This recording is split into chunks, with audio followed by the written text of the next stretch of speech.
gosh, so you're fancy, huh? Yeah, black community activist. Ah, Yes, ma'am. okay. Yes, ma'am. Well, good for you. Thank you. Thank you.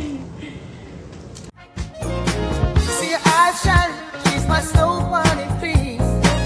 In the winter light, so she's my sweet dove of me. Talk to my nose, this lover's got is so raw. Make you goose, stepping out, rip out of control. It's me and you tonight. Snow bunny, Moving on the bar. Everything's alright. Got that smooth soul feel. no, that's Connected to the light. With my snow bunny love. Been party by the night. see her eyes shine, she's my snow bunny face. In the winter light, so she's my sweet dove of me. Talk to my nose, this lover's got is so raw. Make you goose, stepping out, rip out of control. Bunny love. It's me and you tonight. Snow bunny, Moving on the bar. Everything's alright. Got that smooth soul feel. no, that's Connected to the light. With my snow bunny love. Been party by the night. see her eyes shine, she's my snow bunny face. In the winter light, so she's my sweet dove of me. Talk to my nose, this lover's got is so raw. Make you goose, stepping out, rip out of control. Bunny love. It's me and you tonight. Snow bunny, Moving on the bar. Everything's alright. Got that smooth soul feel. no, that's Connected to the light. With my snow bunny love. Been party by the night. see her eyes shine, she's my snow bunny face. In the winter light, so she's my sweet dove of me. Talk to my nose, this lover's got is so raw. Make you goose, stepping out, rip out of control. Bunny love. It's me and you tonight. Snow bunny, Moving on the bar. Everything's alright. Got that smooth soul feel. no, that's Connected to the light. With my snow bunny love. Been party by the night. see her eyes shine, she's my snow bunny face. In the winter light, so she's my sweet dove of me. Talk to my nose, this lover's got is so raw. Make you goose, stepping out, rip out of control. Bunny love. It's me and you tonight. Snow bunny, Moving on the bar. Everything's alright. Got that smooth soul feel. no, that's Connected to the light. With my snow bunny love. Been party by the night.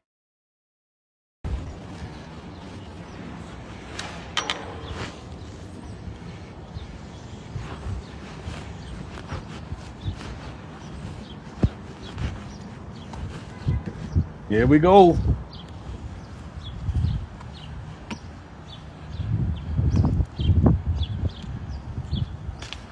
Same old thing. This is today, y'all. Today. I told y'all he was gonna do this. It's the one. Hit the one. I told y'all, hit the one. I need some credit tonight. I need some credit tonight. I told y'all. Thank you, Mike. Southern Happiness, thank you so much. CD Beta, thank you, King. Kevin Martin, thank you so much for tuning on D That Is All with the big muscles. Thank y'all so much. I told y'all this was going down, and here we are. Rolodex. Wait for me in the car. Ali's in the building, Denver's in the building. We cleaning up. We working, family. We working. We working. We using one hand to clean up while we holding the phone, family. Shout out to Black Anonymous. Star Stones in the building. Same old thing. Umar, he ran out of money in his mama closet, so he got to get out here and start acting like he's doing something. This guy. What if Somebody left.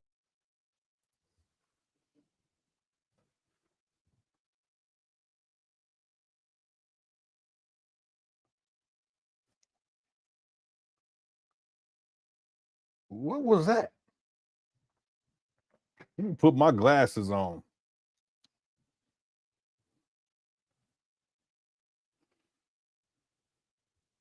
Here we go.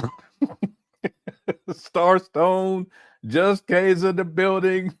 He's supposed to Yeah, make sure you get your vote in for the poll. Why did Umar Johnson return to the abandoned buildings today? Your first choice is to beg for money. Your second choice to give the illusion of progress. The third choice is to play the victim. The fourth choice is all the above. Make sure you get your vote in. We got a lot to get into, but I ain't gonna hold you long. I ain't gonna hold you too long. How's it going, Tori? Thanks for being here. Here we go. Yep, I needed some credit. I told people this is gonna happen. Quincy T, Carlita, Jesse, Crystal, social media, currency. Yeah, Juju. How's it going, Beast Nation? Thanks for tuning on in. Man Bear Pauls, thank you so much. Zion's in the building as well. Umar Johnson's chair. Someone said, to be fair, that bulldozer does pan is clutch at work. Yeah. Thanks for Gabrielle for being in Denver. Everyone else, thank y'all so much. I'll give shout outs throughout this live stream. We got a lot to get into, but why don't we go back? Because I want to see exactly what that was. I don't know if it was a squirrel or a hamster or something to that effect. Let's go and see. Here we go.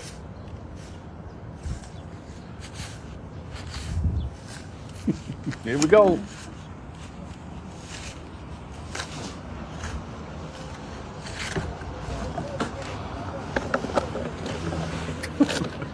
You don't know what he's doing.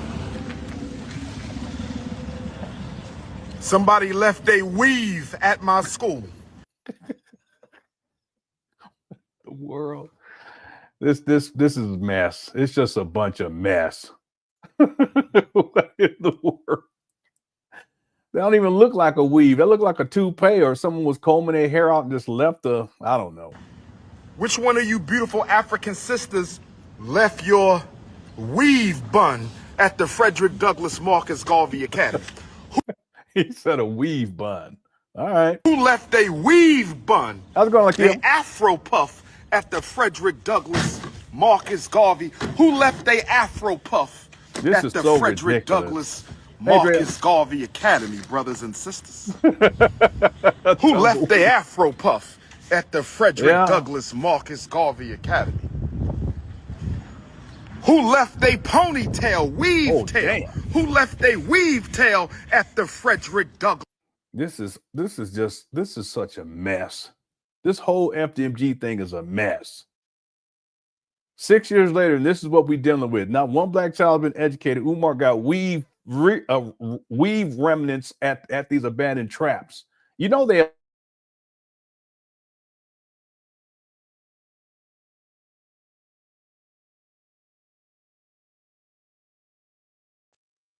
Am I still here? It went out for a second. Let me know if you guys can still see me and hear me and stuff. Let's keep going. Here we go. Marcus Garvey Academy, brothers and sisters. Y'all doing your hair? You can't be doing your hair unless you're paying us a fee.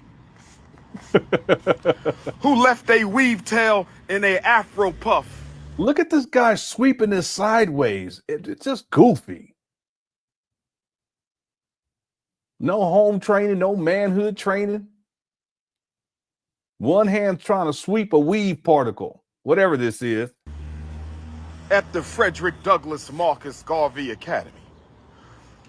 Anybody want to buy an Afro puff and a weave tail? This is ridiculous. Anybody want to buy an Afro puff and a weave tail?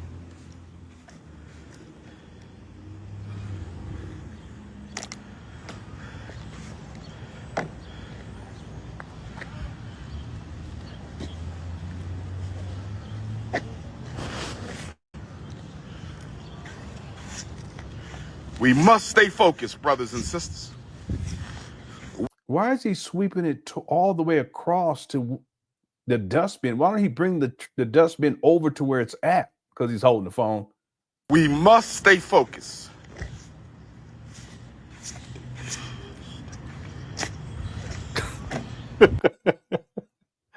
He used that foot. He used that foot power. This is ridiculous.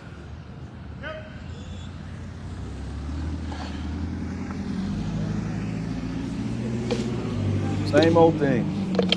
He's sweeping it across the lawn. He's supposed to. Never mind. Never mind. Forget it.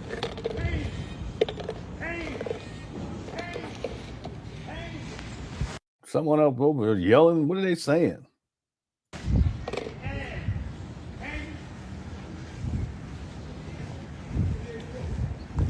Yeah, this is sad, actually. This ain't even funny. Dang, Umar.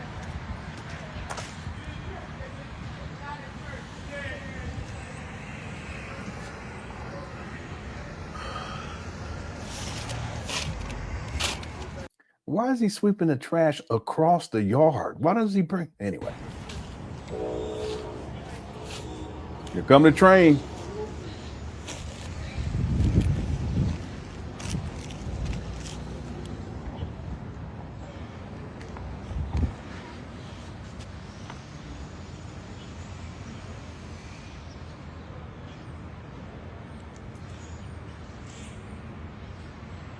Six years later, nothing.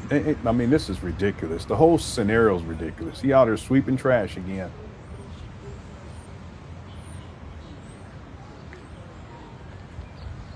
This is from a couple hours ago.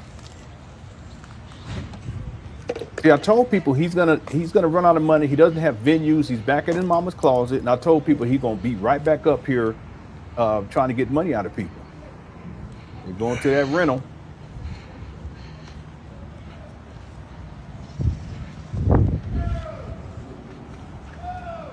Man, there's people just yelling all out. What's going on? This is hood.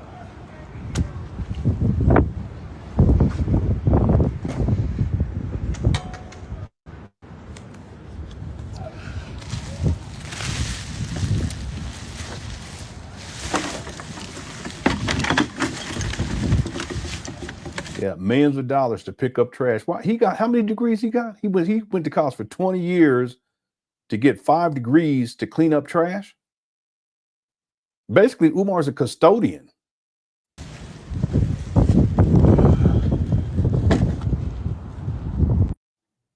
That's it. I wanted to start with that just because I know we've been talking about all the other stuff that's been going on with Umar, with the baby mama and his daughter coming out and his daddy and all this other stuff. But we must not lose sight of the scam. And here we are. I told people this was going to happen, and here we are, just like clockwork. There's another video that he uploaded. We'll probably watch it a little bit later on during this live stream. I want to keep on track with what we've been doing, dealing with. There's a second video that he recorded over the weekend. I want to at least get going on that. And then every once in a while, I'll pull up the other video where he's up there. I think he's trying to get money out of people. I haven't watched. I didn't even watch this one. It's the first time I watched this. But as you can see, nothing's changed up there. It's just trash. When he goes, he's been away for about a month. Then he comes back. He gives the illusion of progress by cleaning up. That doesn't push this project forward, because what's going to happen is when he goes and leaves again, there's going to be more trash that's going to be put up there. See? So why did people send Umar $2.7 million? Okay, I can prove $2 million easy, but my best estimate is $2.7 million to go up there and pick up trash. Not one black child has been educated. Okay. All right. Okay, so I want to get going here, okay, because I want to try to see if we can at least get halfway through this other video. It's about an hour long. Brian Tisdale became a member again. Thank you so much. I appreciate it. I archived 25 videos, older Umar Johnson live streams for members today. Okay, and I can't remember how many there are on there now. I think a total for members it's like 200 and something. So there's plenty of content, literally hundreds of hours of content from Umar Johnson videos from older videos that aren't available for everyone. If you are a member, there is a member archive. There's a link. I posted a link in my comment section. If you want to become a member, there's a link in the description of this video. And again, you access to all of those member videos. In fact, there are 208 videos in the archive right now. Okay. And let me just give you guys, here is, this is the member playlist. That's not what I want. Here is, if you want to become a member, I rarely promote this, so I'll go ahead and promote it now. Here's a link. I'll go ahead and post this inside of the chat room. Okay. All right. Thanks, Brian, for becoming a member. All right. All right. Iceman Vamp says, how about bring the trash bag with Mr. 6 Degrees? Yeah, exactly. It just goes to show he doesn't know what he's doing. You know, normally if you're working in an area, you bring everything that you need to that area. If you can move it, and all this you can move. He can move the trash bag. He can move the dustpan to where he's at, where he's located, and all that should be over where he's picking up trash. But not Umar. He got the trash across the street. He's walking across the street with the dustpan and the broom. He's doing it with one hand. okay, because he wants to live stream this to give the illusion of progress, and people are going to try to send him money. I'm sure he's going to ask for donations in the next video. Okay, I'm not, don't hold me to it, but I'm pretty sure he will, because he recorded 2 videos. But you would do it all in that era because it maximized on efficiency, as opposed to you traveling back and forth, going across the street, back across the street, and then sweeping trash from way over there over into the dustbin. No, you take the dustbin over there to where all the trash is at, and you do it that way. But Umar, he doesn't know what he's doing. See, he was never trained in these ways. In fact, me and my youngest son today, we put together this cabinet. See, and I said, come on, help me with this, son. And we went through the instructions step by step, and he helped me. We went through the whole process. Before that, he wanted to plant some seeds for, it's not a garden. It's more like he wants to plant some cacti and stuff like that. So we went through the process of doing that step by step. He has to be, taught these things. Well, Umar was never taught these types of things, including how to clean up. And we know that if we look at when he flipped that phone living in filth, right? He's a hoarder. See, so in Umar's mind, trash, it doesn't register. The only reason why he's up there right now is just like I told people. What did I say? I said, Umar, he has these speaking engagements, and they're going to provide him with a place to stay because he's been homeless since 2019. And they're going to provide him with food and drinks, and they're going to provide him with a hotel or motel room. And that's precisely what took place. But if you look at his schedule, not much going on right now. So what does he do? He holds out for as long as he can with the money that he has. But as soon as he runs out of money and he can't afford a hotel or motel and he doesn't have a speaking engagement, he's right back in his mama's closet. Like this past weekend, he was right back inside of his mama's closet. I told people that was going to happen. And then I also told people that at a certain point, the money's going to get so low that he's going to have to go up there to the FDMG, these abandoned buildings in Wilmington and act like he's doing something, even though he hasn't been up there in a month. He hasn't live streamed up there in over a month. It's been like almost 5 weeks now. See, he's been running this pattern for many years now. It's been 6 years now, especially when we get into wintertime, coming out of winter. This is exactly what takes place every single time. So now he's back up these abandoned buildings. I told people this is exactly what he was going to do. And I told people he was going to get up there, do something to give the illusion of progress, and then ask for money. Okay. Now, I don't know if he asked for money for sure, but there's another video. We'll watch that as we go through this, and we're going to see. Okay. But with 6 supposed degrees, he actually has 5, but with 6 degrees, you would think that he would have enough intelligence to know that if you're going to be cleaning up, you want to be efficient at cleaning up. But Umar's not efficient. In fact, he's not efficient at anything. Okay. Thanks, Iceman Vamp. I appreciate the super chat. Jason says, I'm in a bind, Nate, in my Stony from Set It Off voice. Yeah, Umar is in a bind. He is. See, on one hand, he's told people he conceptualized this in 2004. He said he started the process of building FDMG in 2005. We're talking 20 years. On one hand, we have someone who's been talking about opening up a school for 20 years. He was 30 years old back then. He's 50 now. Right? But then on the other hand, we have someone who is never really doing anything. He's always traveling around the world. See? And he's in a bind because what brings him the money is this fake school asking for donations, okay, over and over and over again for over a decade now, asking for money. And he's been living off of this money. The speaking engagements only provide so much, see? So it's a catch-22 for Umar. It's a bind. It's a self-imposed bind because the more he travels, and he prefers to do that because he's homeless. You see this? He's homeless. He needs a place to stay in the first place. But as he's traveling and he's not at quote unquote FDMG, what do we see? Trash buildup, deterioration of the property. This has been going on since he purchased these abandoned buildings back in February of 2019. He's in a serious bind. So every once in a while, what he has to do to meet in the middle is come up there to those abandoned buildings because he's in a bind. The money's ran low. He doesn't have a place to stay. He's been homeless since 2019. He's staying inside his mama closet, but he needs money. He comes down to the middle. The middle ground is let me go up there and record a couple of videos up to these abandoned buildings and give the illusion of progress, like sweeping up trash. That was the time where illusion of progress was trying to get an HVAC unit, when trying to get things fixed inside the small gym, getting carpet put inside the small gym. You guys remember this? Cleaning the gym floor, right? Doing work inside of the small, what he calls the small school. Having people in there doing work, et cetera, painting. Okay, he's reduced this down to the illusion of progress for him now. It's just picking up trash. He's in a bind. See, So what we see in the video that I played is that's him in the middle ground because he wants to give the illusion of progress and then in hopes of people sending him money. And what that does is now he can get out of his mama's closet again and he can find a hotel and motel until he has his next speaking engagements. Because then what are they going to do? They're going to give him a plane ticket. They're going to fly him out. They're going to give him room and board. He's going to have food to eat, a place to stay, nice and clean inside of a hotel motel. See? And then the cycle starts all over again. Right? He's in a bind. But see, he's created this. No one's created this for Umar except Umar. Thank you, Jason, for the super chat.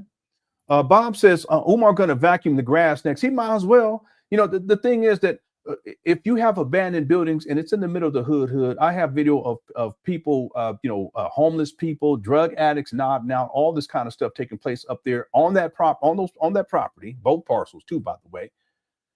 Whenever Umar's not there, there's still crazy stuff going on. I mean, when he's there, there's stuff going on. That's why he's always looking around and he's shook. But when he's not there, there's still stuff going on. So if he spends most of his time traveling, which he's been doing for the last 6 years since he's acquired these abandoned buildings, see, I can't remember one time when Umar live streamed Monday, Tuesday, Wednesday, Thursday, Friday, Saturday, and Sunday doing work up there at FDMG. I could be wrong, but I don't remember one time. After 6 years, you see him here for 2 months ago, a month ago, he's up there a couple of times. And, 3 weeks pass, he may come up there 2 more times, 4 weeks pass, and he's traveling all over the place. See? So what I'm getting at is that at this point, he might as well, the truth is it doesn't even matter to pick up trash because picking up trash, that's not going to move the project forward. What is that going to do? See, other than give the people who are willing to send him money, get them excited so that they can continue to send him money. And that's what he's been doing for a long time now. See? Yeah. See, like I said, Umar has 5 degrees, but he's reduced himself to a custodian. He's someone who picks up trash. Thanks, Bob, for the super chat. It's a critter. No, I don't know what that was at first. I don't know what that was, but it just goes to show you Umar's always talking about you black women and, you shouldn't have weave and all this kind of stuff and natural hair. And yet he's up at the irony. He's up at these abandoned buildings and there's literally, I don't even know what that first thing was. Do we need to go take a quick look again? Who left they Douglas Marcus?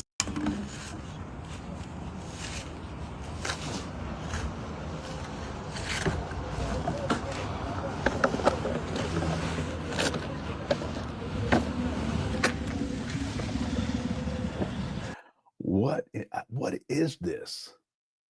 Does anyone have any idea what this is? It really looks like maybe when they got their weave put in out here, they were probably combing out the hair and this is like the leftover, maybe. That's what I think.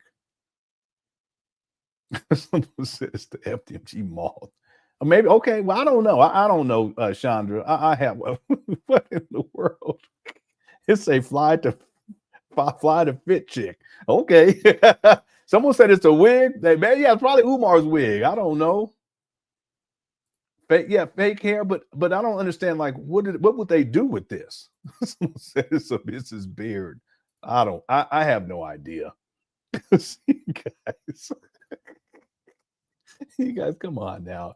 Yeah, it does look like the critter movies from the 90s. Yeah. Umar's ready up there, Emperor Dan. He's ready up there. Last time was about 5 weeks ago. Just goes to show you, but he's been doing this for 6 years. Somebody no real progress. Talk about he's gonna open up a school. He ain't trying to open up no school.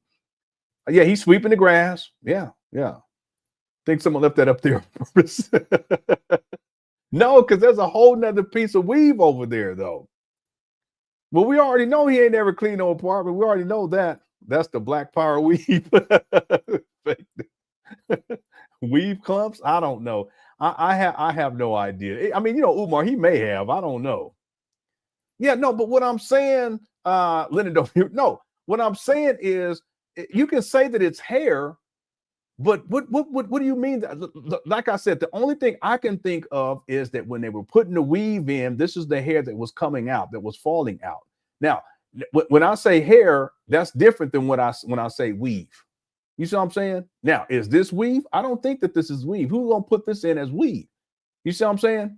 Anyway. All right. Yeah, he doesn't have a team. He doesn't. I mean, he goes up there. Some of y'all putting crazy stuff in there. I ain't reading that. Y'all crazy. He doesn't have a property manager. He doesn't have a team. You see, someone said it's a gremlin.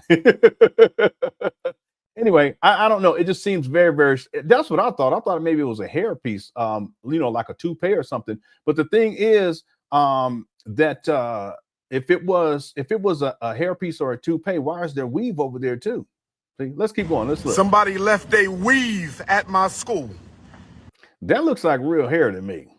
Okay, I could be wrong, but it looked like real hair to me. Which one of you beautiful African sisters left your weave bun at the Frederick Douglass Marcus Garvey Academy?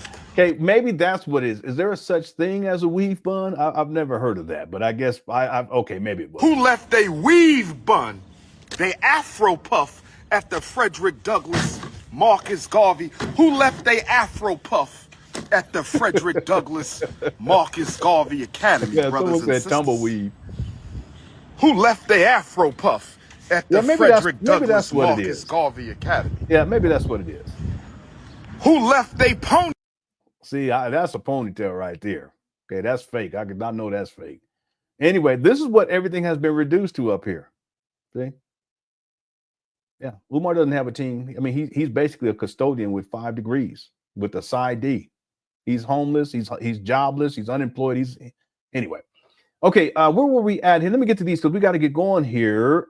Thanks, Bob, again. I appreciate it. You look like a critter too. Tori says they're beautiful African sisters now. I thought there was a child support movement against them. Yeah, but again, Umar morphs. See, and he'll flip up real quick. See, all of a sudden he back at the school, so he has to go back into that mode of getting money out of these black women. See, so that's why he has to talk positive.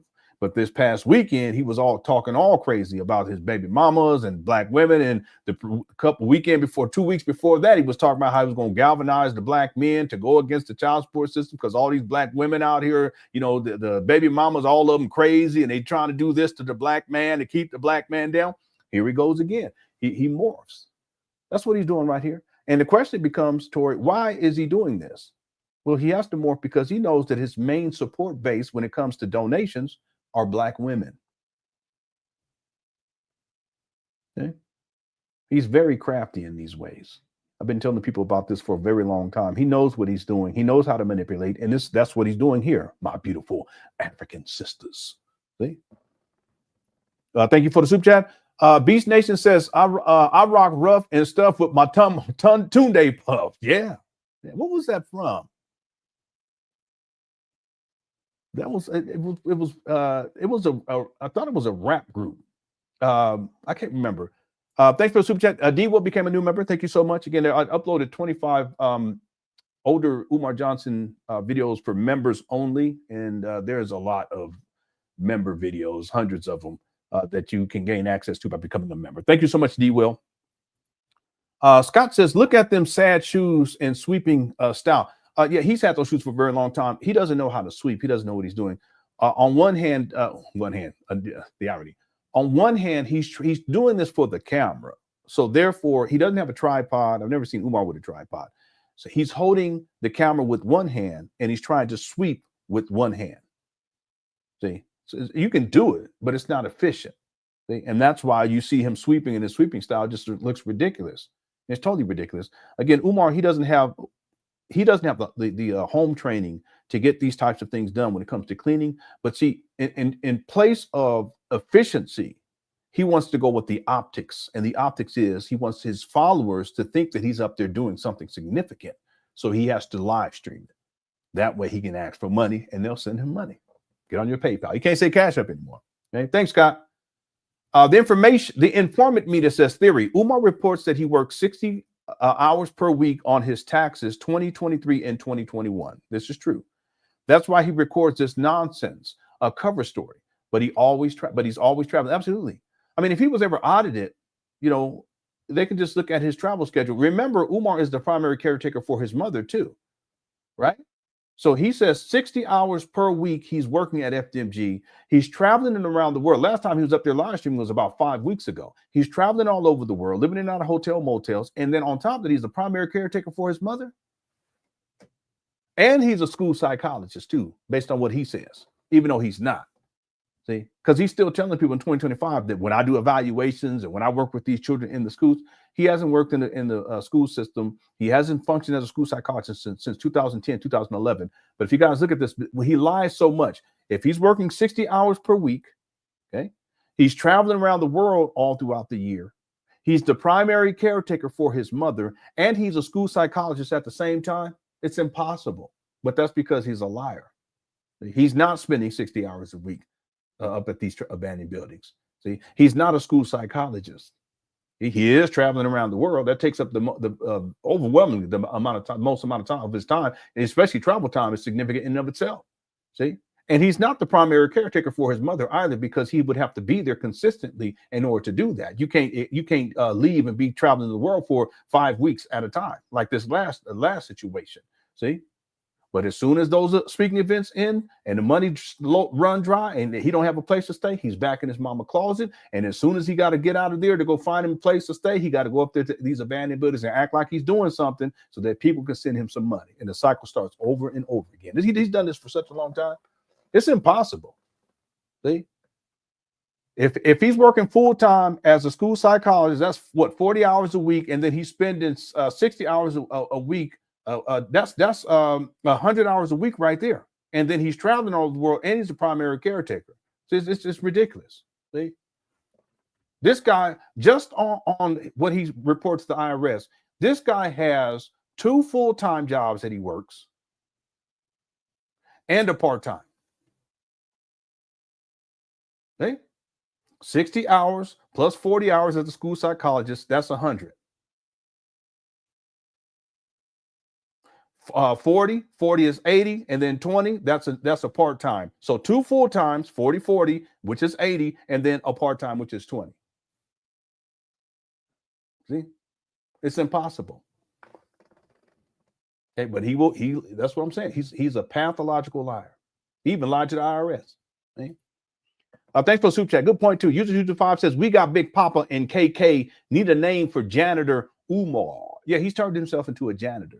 And I just want to reiterate that in the past, he would do things that were more significant, even though it was all a bunch of bullshit anyway. But he would do things that were more significant: paint day, HVAC, being delivered. He would have different, a cleanup day, this type of stuff. Now he's just picking up trash. That's what he's showing people. Okay. Thank you, U225. Black Wolf says, same old shit, just a different year. Yeah. It's the same thing. Because he was picking up trash. He was picking up trash earlier this year. And then towards the end of last year, same thing. There's nothing that's changed. This is the routine. This is the pattern with Umar. He's not interested in opening up a school. It's a long con. See? And I'm fairly certain that in the second video that he uploaded, I'm fairly certain that he's asked for money. That's why he's out here cleaning up. Okay, that's this video right here. See, we're gonna get to this one.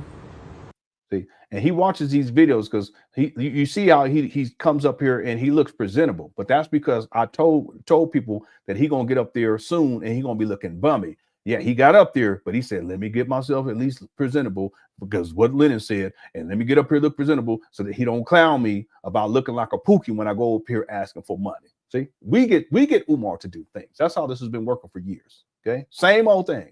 All right, thank you, Black Wolf. Well, super chat. Lunch Break Chronicle says Umar missed his true calling. He's a natural comic. I totally agree. He would have been a really good comic. He really would have been. See, he would have been a really good. He missed his calling, most definitely. He's one of the funniest people. He doesn't even mean to be. And I'm not even talking about when he's being buffoon, the buffoonery stuff. But he is. He's a funny dude. He's a con man though too. He's a scam artist too. And as far as Umar is concerned, he's going to go with what is the easiest way of getting money, and the easiest way of getting money is not to be out there on tour as a comic. For him, the easiest way to get money is just to ask for donations and beg for money from people, and he's been doing this now since 2014, since the St. Paul's College. But he had other FDMG related scams that he was collecting money for prior to that. See. So he's used to living like this. So that's why even him doing something, where he's being a performer on stage, at a comic event, that's not easy work.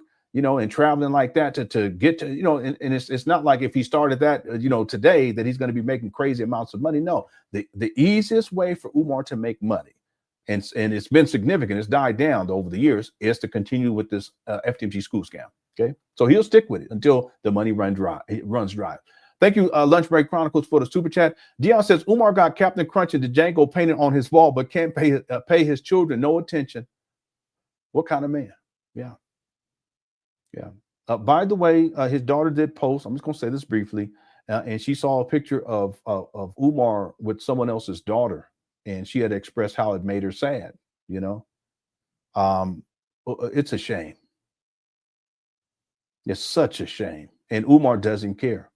See, I wonder if in the second video, if he actually mentions anything about his daughter or anything positive. We're gonna see. We're gonna see. Yeah, he just does not care. He don't care. Thanks, Dion, for the super chat. I appreciate it. Florida boy DJ became became a member. Thank you so much. Again, there's plenty of member content. I uploaded 25. I didn't even upload. I just made them accessible to members. And in the future, later on down the line, I'll add some more. But there's hundreds of them videos up there that are specific. Umar Johnson live streams from back in the day. Over 200 that are available for members now. So, I mean, even if you became a member for a month or two, just to gain access and watch as much as you want, just think of it like Netflix. You know, you're more than welcome to do so. Thank you guys so much. I appreciate all y'all members. Okay, thank y'all so much. 100% real man. Play Snowbunny Love, or I'll throw a mic on your ass. I played it to start. I'll play it again. I'll play it again. And again, if we get to 500 likes during this live stream, I don't think this is going to be a long one. But if we get to 500 likes during this live stream, I'll play California Love. If we get to 600, I'll play California Love. If we get to 700, I'll play California Love. Okay, that'll be the goal. Okay, thanks so much. 100% real man. Really nice hat too, by the way. I got one, but I got to get one that fits my head better, because the one that I got is kind of small. Thank you so much for being a member for the last month. I appreciate it. You remember before though too, so thank you so much. Sal says he has to prove to the IRS that work is being done because he's being audited. That's why he's picking up trash. IRS wants to know where the money has went. Yeah. That's possible, Sal. However, if he's doing the work and he's not paying anyone to do the work, then that doesn't provide evidence as to where the money is going per se, because he's not spending any money to do the work. You see what I'm saying? Now, if he had someone else up there doing it, and then he had receipts to show that he's paying that person to do the work, I think that's a different thing. I think what someone had brought up earlier, it may be that what Umar is doing is trying to justify this idea or notion that he's spending 60 hours a week, or that he's doing anything at all. You see, that's possible. That's possible. You see, but in this scenario, he would have to have a situation, because he's not paying himself, Sal, unless he changes his status with the IRS, and he says that he's actually, when he files, maybe he's going to say that he is paying himself some money, and that's where this money is going per se. I don't know. See, but in this scenario, he's not paying anyone to do this work, so he couldn't use that. But he may be doing this to give the illusion that he's spending these hours up there, but he's not. There's no way. 60 hours a week, that's like a full-time and part-time job. See, I have my full-time job, and then I have YouTube, which is a part-time job. It's less than 20 hours that I spend per week, but I consider it to be like a part-time job. And I don't have much time for anything else. I got to deal with the children. They're on spring break. Yesterday, son had orthodontics, so we had to drive out. We had a good time with my kids. See, I don't be having time like that, even with the full-time and kind of sort of a part-time job. You see, so the idea of Umar, who is claiming to be a school psychologist for 40 hours a week, he's claiming to be spending 60 hours a week up there at these abandoned buildings. That's 100 hours a week right there. And then he's the primary caretaker for his children while he's traveling all over the world. See, the math ain't mathing, but that's because he's a con man. But he should have to justify, in my opinion, if he's being audited, he would have to justify 60 hours a week, and he would have to be able to show that. Like, what are you doing? What has been done? What day? From what time to what time? 60 hours a week, that's a lot of time. See, that's crazy. Did he say 60 hours a week? It's crazy. It's nuts. He don't even do 60 hours a month. Anyway, thanks, Al. Florida boy DJ says, I'm going to send a Roto-Rooter to him to pump some of that shit out of him because he's full of it. He sure is. I don't think it ain't gonna make no difference. He's a professional bullshitter. That's all he do is bullshit. Then he be talking out the side of his neck. He never gets, see, anytime you have someone who says that they're going to do this and I'm going to do this and I'm going to do that, and they don't never get nothing done, they're a bullshitter. And Umar's, he's a bullshitter.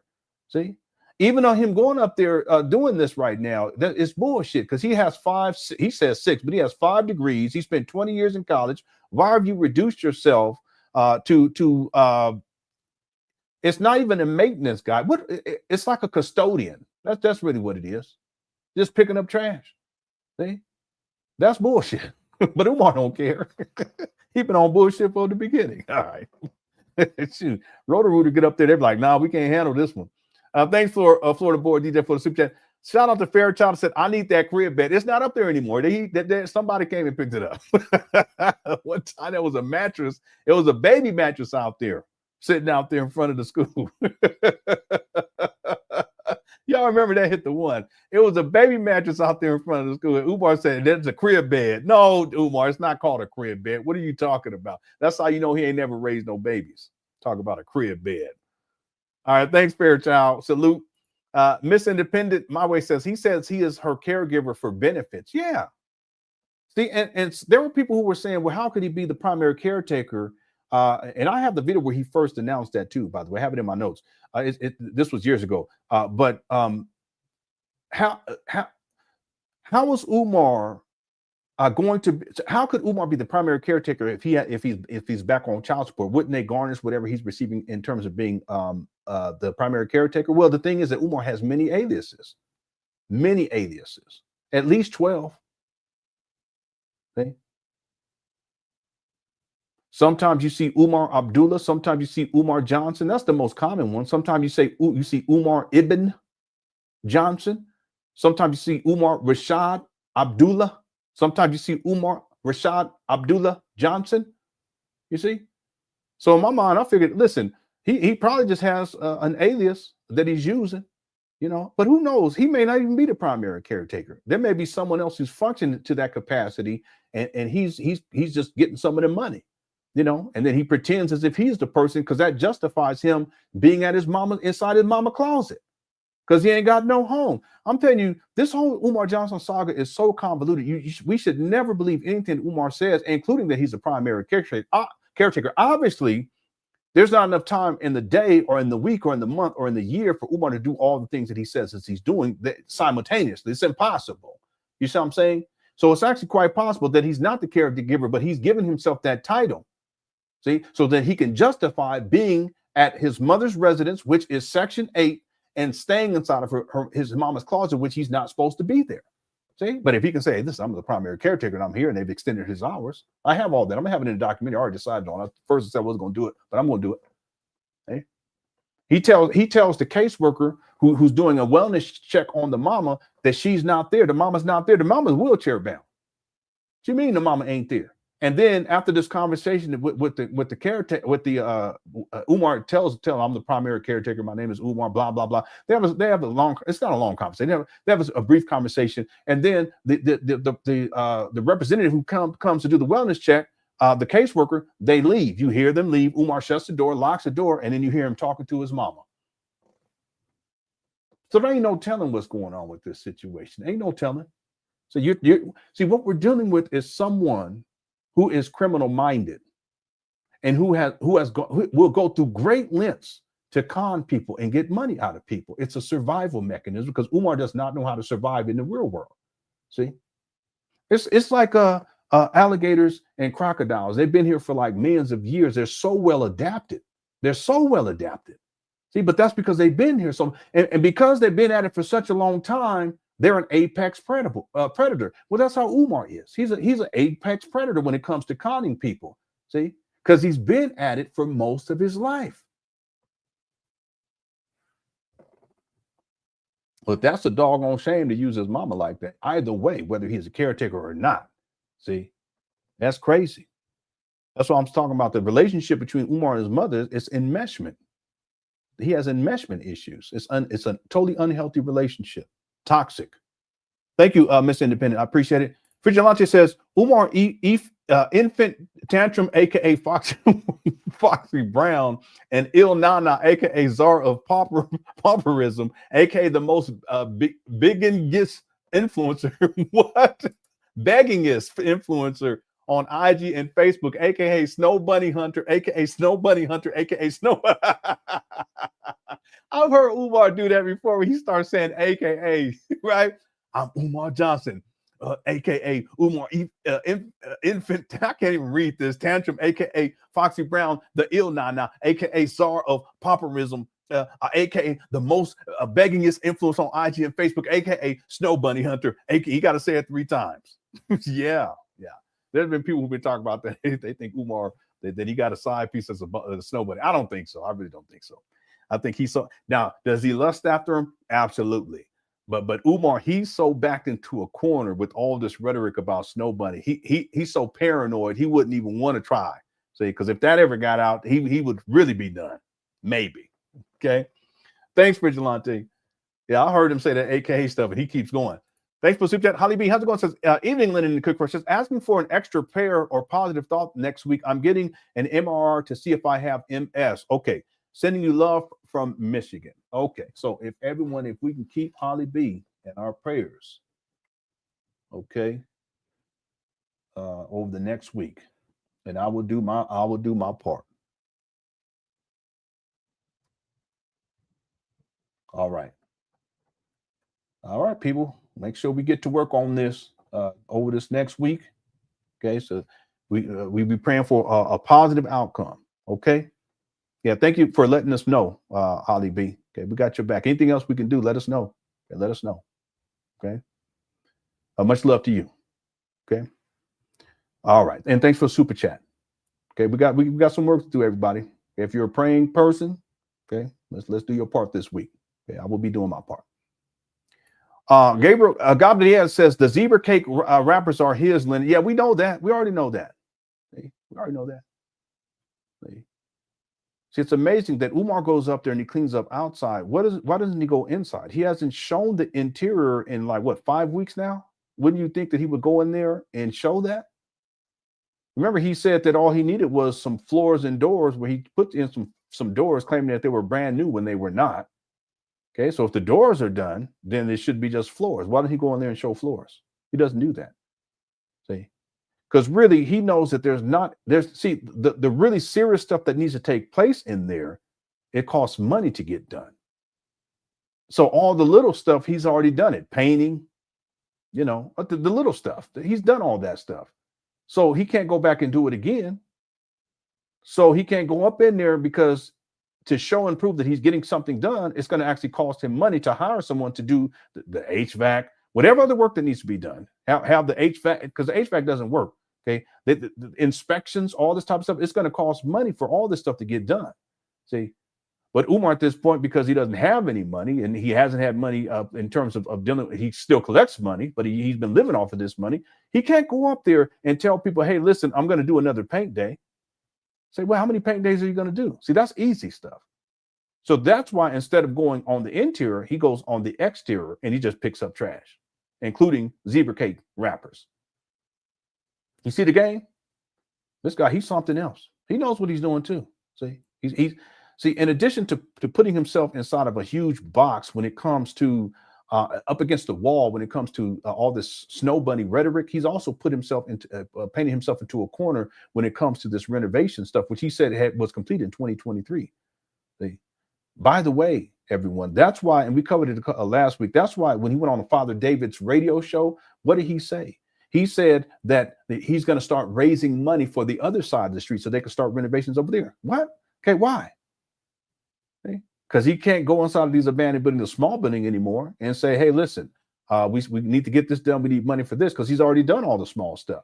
It's the big stuff that costs a whole lot of money. But if renovations are already done, he can't claim that stuff. One other thing, what about the small gym? When's the last time he was in there in live stream? It's been over a year. That's because he's turned that into his own personal storage space. I can show you the pictures. There's trash all over the place. Boxes. It's not even just trash. It's just junk. A whole bunch of junk all over the place inside that small gym. See?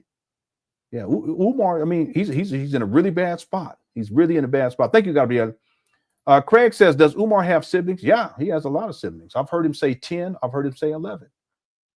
Okay. He has 3 siblings. Okay, from his mother, his mother and Jamal, Umar Johnson's daddy, who Umar cursed in the video that we watched yesterday, they had 5 children, I believe. I think it's 5 children. Umar's mother had another child outside of Jamal, so that gets to 6, right? And then Jamal had a child when he was in middle school, so that makes 7. And then Jamal also had 3 children with his second wife, rest in peace. So that makes 10. But I've heard Umar say 11. And what my research is leading me to conclude, but I haven't been able to verify, so I can't say it, because I've heard Umar say 10. I've heard Umar say that he has 11 siblings.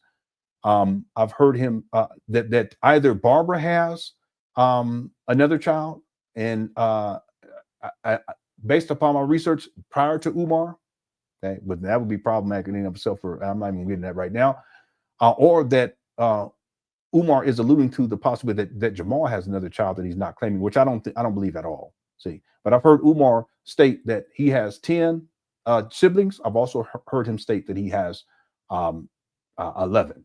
When the article was written about Jamal, if memory serves me correctly, I can pull it up. He states that he has 9 children. Okay, that doesn't include the other child that Umar's mother had outside of Jamal, which would be 10 total siblings for Umar. But I've heard Umar say 11. Okay, yeah. Thanks, Craig, for a super chat. Yeah, if anyone has any of those types of questions, you feel free to ask. Okay, based upon my research, I give you my best answer from the research that I've done. Thank you. Thanks again, Craig. And then Master Khalik says Umar said his students will get business loans. Yeah, he did say that. He did say that. Yeah, that's just him running his mouth. Like we were saying earlier, he's a bullshitter. That also it's part of what Umar has been doing from the beginning, going back to 2014, overstating things and overselling things. You know, we're going to teach the boys how to float ships and fly helicopters and fly airplanes, and we're going to build an observatory on the roof, and it's going to be all vegan or 90% vegan raw. Cash. We're going to have an FDMG horse stables, an FDMG zoo. We're going to have an FDMG NASA building. We're going to have an FDMG government building. We're going to have an FDMG hospital. See, and it goes on and on and on. So this right here, I've heard him say this. They're going to have student loans, business loans for the kids when they graduate. Come on, that's ridiculous. Where are you going to get that money from? In mama closet? All right. It's just ridiculous. Thanks for super chat. The whole thing is ridiculous, straight up. Real talk. It's just ridiculous. Okay. Let's get into this. And I got my notes. Holly B, I will be praying for you. Okay. God bless you. Okay. We're gonna be praying for the best outcome. And again, if you need anything, okay, you let us know. I'm just gonna say this right here. Click Crush Chat is very generous. Okay, very supportive.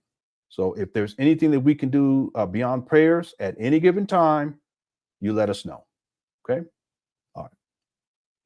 Okay, let's get into the video for today. So this is from this past weekend, and we already covered the first video, and this is Umar going off on it. Okay, I'm going to use his vernacular here, but I'll explain. Umar going off on baby Smurf, which is his oldest daughter. Okay, she was in the hospital with mental health issues after he did this video. Her mother, that Umar calls Mama Smurf. He also goes in on Grandma Smurf, if it just makes sense to people, and Grandpa Smurf. Then he also went on his father. He went in on his father Jamal, cursed his father Jamal, and went nuts. I should play it but that was yesterday. Okay, we're gonna have them come. That's gonna definitely be inside the documentary. My goodness. So that's what he mainly focuses on in the first video that we watched yesterday. But he did a follow-up video. And in that video, he starts to talk more about who he calls the evil vegan. That would be his second baby mom. He calls her evil vegan. And we'll see what he has to say about her. Okay, this is the one he doxed many years ago. It was in 2018. He doxed her and told his followers to go up there and confront her and the grandmama at their place of business. A horrible thing to do. Just like he told his followers to flood his daughter's inbox that he calls baby Smurf, And who knows what kind of crazy shit they were saying to her, because she also expressed how they were threatening her and saying all kind of crazy stuff. And it just impacted her mental health over time. And then Umar does these videos where he's just he disparages her in so many ways. And then she ends up going to the hospital with some serious mental health issues. And she was admitted. Okay. To the best of my knowledge, she's out because she posted on her, she posted today, she posted a picture of Umar with someone else's daughter. And she was expressing how it hurt her and how sad it made her feel, because he's out here taking pictures and spending time with other people's kids, but he doesn't even take care and spend time with his own. This is some sad shit. Umar, I know you watch these videos, and I know you don't care. You don't care, because it wouldn't even have got to this point if you had cared in the first place. But he makes excuse after excuse. He wants to blame everyone else and play the victim. What kind of man? There's nothing manly about that, Umar. See? That's why I said you a bitch, and it's true. You a straight bitch. There's nothing manly about you at all. You run your mouth, and you exploiting black women. You out here scamming and scheming and skeezing. You a skeezer, and you ain't even got enough sense to take care of your own kids. And trying to tell black people what they need to be doing. Tell black men, disparaging black men, and how y'all don't take care of your kids, and y'all need to, take care of these, marry these black women, and you need to make sure you do this and do that, blah blah blah. Meanwhile, he ain't doing none of the stuff he telling black men that they supposed to be doing. He's a hypocrite. He's a Let me stop. Anyway, let's get going. Okay. Lewis Luck said, do you have the vid where he says he's going for his law degree, but y'all have to pay for it? Yeah, want me to pull it up? I'll pull it up for you every time. Hold on a second. This guy, he's such a scammer. A lot of people don't know about this, but Umar was trying to come up on $300,000 to go to law school. He's mentioned it though in other videos though, but this video right here, it was a culmination. This was him really trying to see, what is this video? This guy's Umar's a nut. Sometimes I'll pull it, I got it right here, little stuff, but I'll be pulling up the videos and other videos are popular, and I'm looking at it. This guy he looked crazy. This was Umar trying to fill it out to see whether or not people will be willing to pay for this. Let me pull this up. This was from 2018. This is prior to him even acquiring these abandoned buildings. See, by this time he had already raised $1 million. But watch what he does here. Watch this. Don't worry, I got the receipt. Here we go. I'm going to end for the day. I hope this was beneficial. Going over school discipline procedure protocol process for regular ed students and special ed students.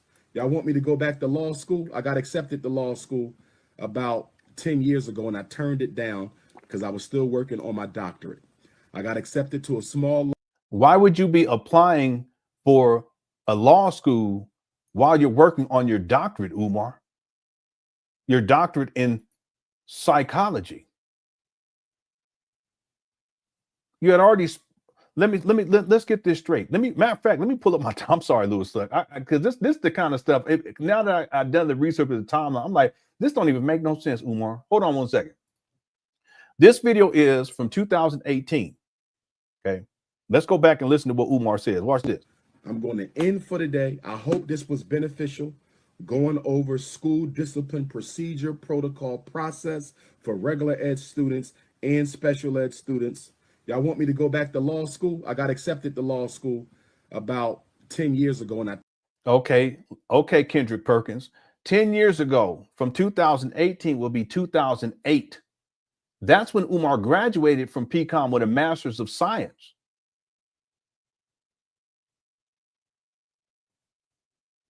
And then he starts the program at PCOM for the Doctor of Psychology. Why would you start the program for a Doctor of Psychology? It's a PsyD at PCOM. Why would you start that and at the same time be applying for a program to become a lawyer, to go to law school? Somebody make that make sense to me. See? He just lying. He trying to get money out of people. That's what it is. Watch. Let's see what he says next. Watch this. Y'all want me to go back to law school? I got accepted to law school about 10 years ago, and I turned it down because I was still working on my doctorate.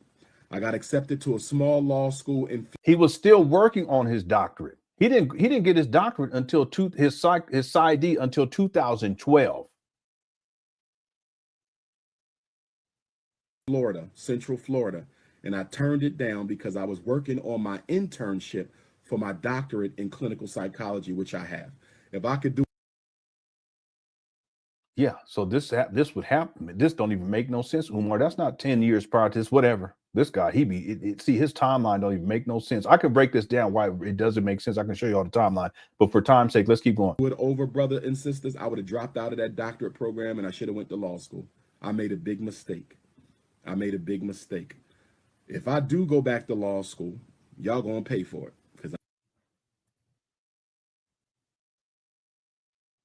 See the entitlement? That's the narcissism. Remember, we were talking about this yesterday. It might have been the day before. How he feels entitled to other people's money. Y'all just gonna pay for him to go to law school. What? And listen to what he says like this. Next, listen to this. I'm not taking out no more loans. Y'all hear? He's not taking out any more loans, student loans. He was in school for 20 years. That's what I'm saying. This guy owes hundreds and hundreds and hundreds of thousands of dollars in student loan debt. He don't pay basic bills. You think he's paying off his student loans? Listen, he started at Millersville at the age of 18 in 1992, and he's in college throughout all the way to 2012. He starts in 1992, and he's in college all the way to 2012 to get his PsyD at PCOM at the age of 38. 20 years. See, if you guys, that's what I'm saying. If you guys really listen to Umar, sometimes he'll tell the truth. And for him to say, listen, I'm not taking out any more loans. Yeah. And I've heard him say this in other videos where he says, listen, I did get a scholarship for this, but it wasn't a full ride or anything like that. I got a scholarship when I got this, but it wasn't a full ride. Yeah.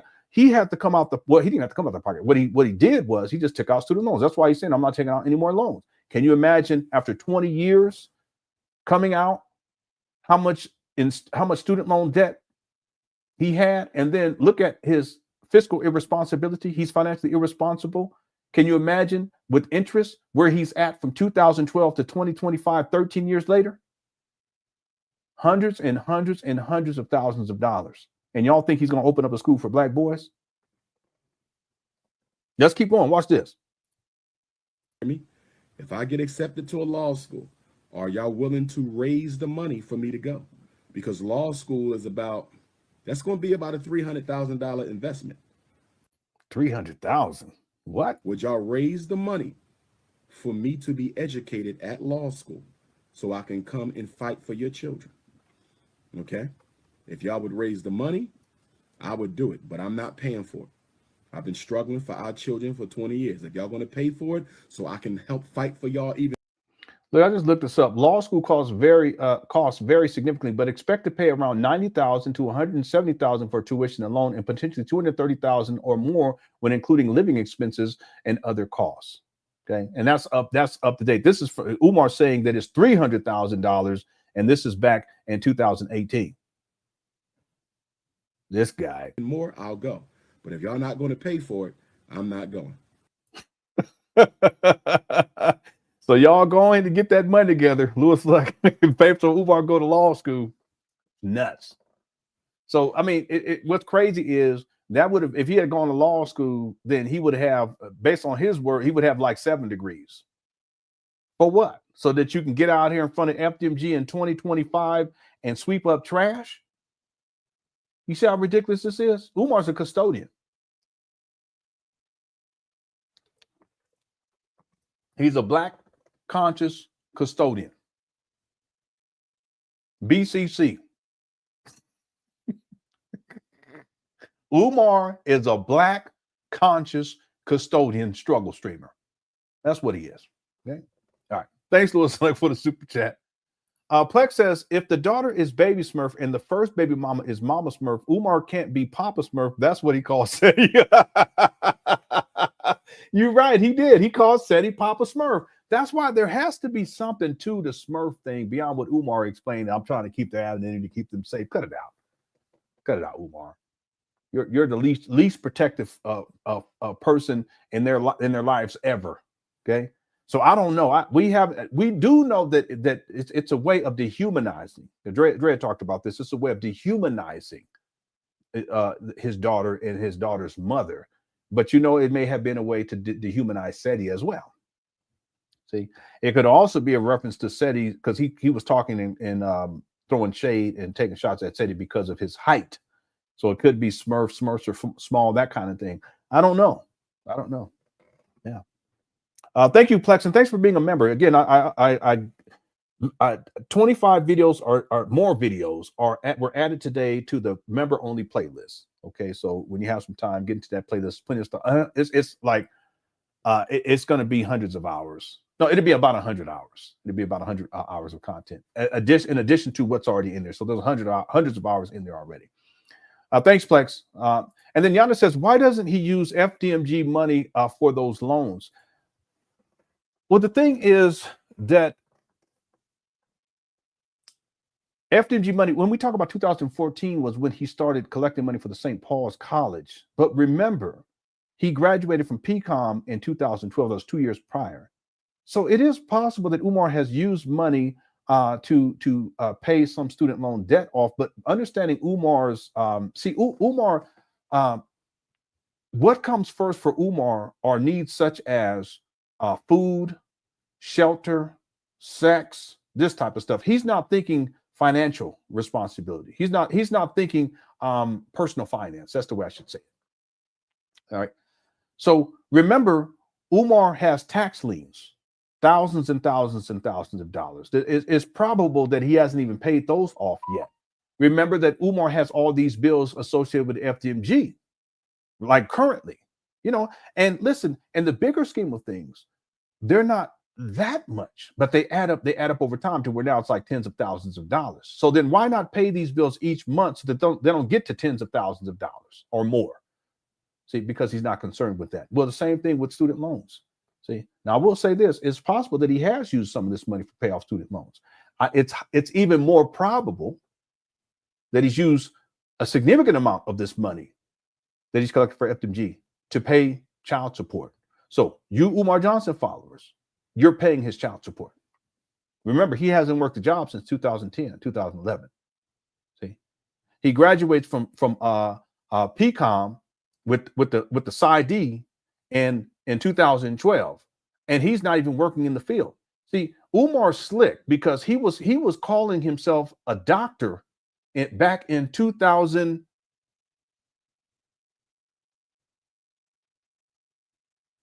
I think it's 2008. No, it's not 2008. Give me 1 second.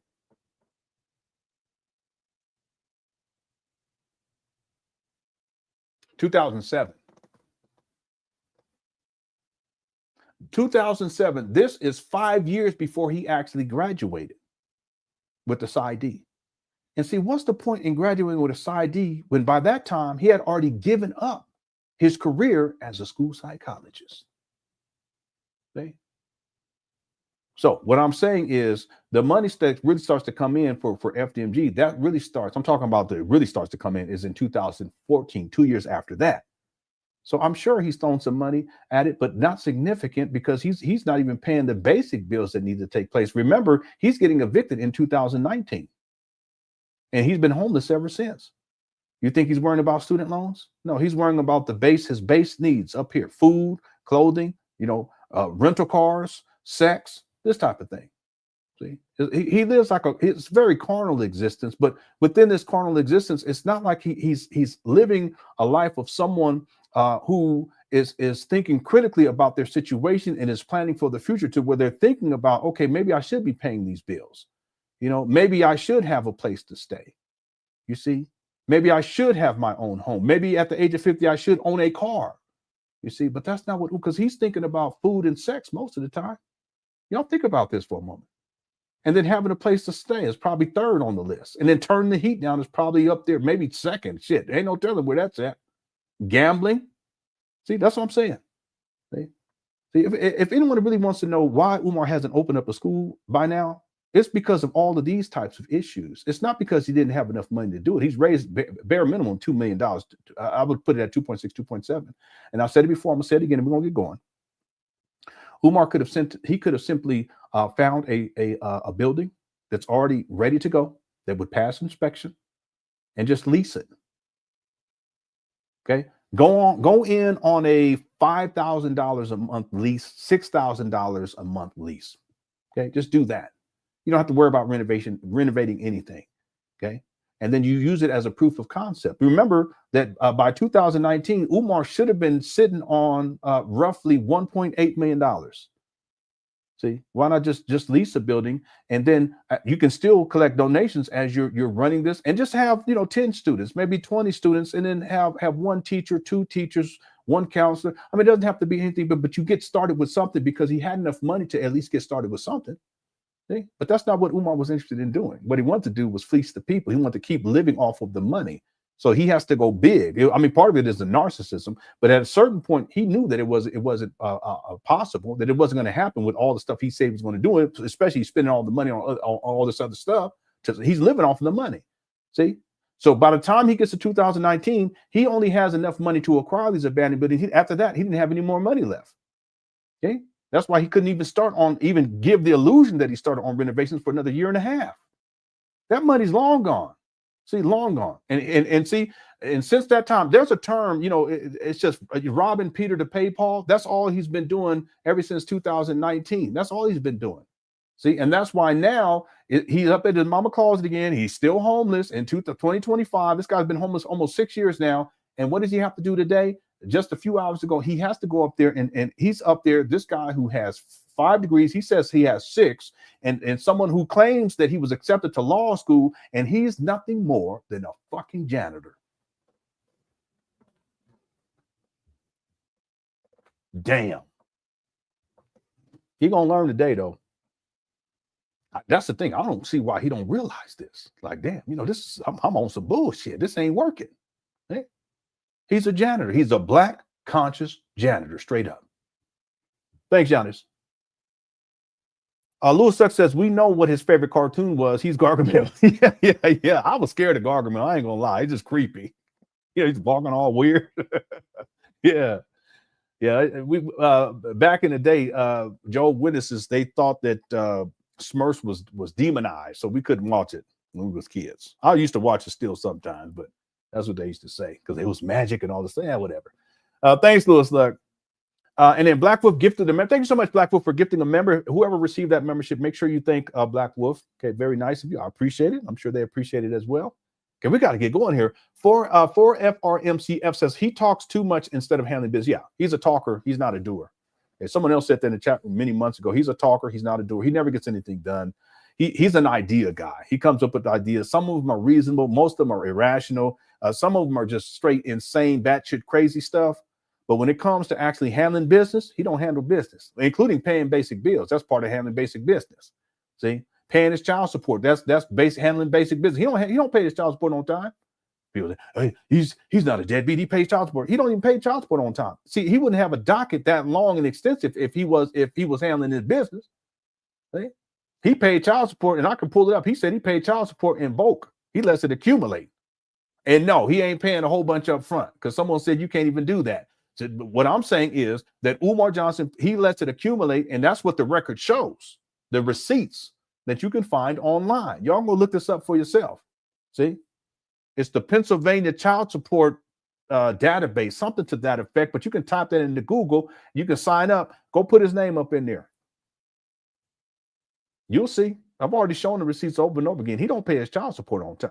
There's times he got his license revoked. That doesn't happen if you miss one payment. That's what I'm saying. Umar, he don't handle business. He don't even see. The irony is he's not even willing to pay child support on time. Why? Because he's more concerned. He's so selfish. He's concerned with his basic needs: food, sex, turn the heat down, clothes. For at least for back in the day, he still has a lot of different types of clothes. Probably have them inside in his mama's closet. But I mean his mama's closet. Okay. Umar got a closet in his mama's closet. That's where he put, and then he has dashikis that he keeps at FDMG, because that's his storage, literally. Okay. But the point is, he don't handle business. See, never has, and I don't think he ever will. He don't care. I said this a couple of months ago. I think he's given up on life in those regards, because he's so deep in the hole. See, I mean, this guy's debt is hundreds of thousands of dollars right now. See, and he don't even have a job. You think he's worried about it? No, he ain't worried about paying off all that debt. He's worried about getting money so he can keep living out his self-destructive lifestyle. Okay. Thank you for the super chat. Fairchild says, Lenon, remind the Cookie Crush chat about the private jet. Yeah. Umar. Matter of fact, I'm going to pull it up. That's what I'm going to do. See, because it goes to show, this was in 2014. It goes to show you that Umar's not, he's not about trying to uplift black people. It's just a come up and then give an illusion that he's some big time black conscious leader or something, but he's not. And he wanted a private jet. And there's been a couple of times where he did this. What was it, last month? In fact, but I have an older picture. I'm gonna show you all in just a minute. I'll pull it up. Thank you, Fairchild. For super chat. Blackpool says Fairchild just brought up. Remember, Umar wanted his donors to purchase him a private jet. Yep. He is. He's the give me man. He says, I need, including y'all gonna pay for him to go to law school. We got 1,000 people in the building. If y'all enjoying the show already, hit the like button. I'd appreciate it. Make sure you get your vote in. Our goal is 500 likes, and I'll play California Love. I'm gonna pull those up. I'll pull those up. At least I'll pull up the older one, okay? Because that one was a trip. That was back in 2014, I believe. And it goes to show you, that's when he started collecting money for the St. Paul's College, and he's thinking in his mind he's gonna get him a jet. He ain't worried about opening up no school for no children. See? Then he be, you know what's going to happen? Well, what would end up happening is he wouldn't get the maintenance done on the jet. Then it'd be grounded. He'd be living inside the jet. Talk about he flying somewhere. That jet's on the tarmac, just sitting there and shit. It's in a hangar. He's I'm flying to Africa right now. No, you're not. You sleep. Thanks, Black Wolf, for super. I'll go pull it up as we get into this video. Okay. All right. Thank you all so much again for tuning on in. Cookie Crush Chat's undefeated. What we're going to do is we're going to pick up with the video from this weekend, and we'll start from the beginning. We'll get through as much as we can, and then we'll reset. I don't plan on live streaming. Plus, I'm tired, y'all. We've been going hard on this to over 2 months now. We'll be back for sure though next week. Okay. All right, let's get into this. See where this one goes. Peace and Pan Africanism.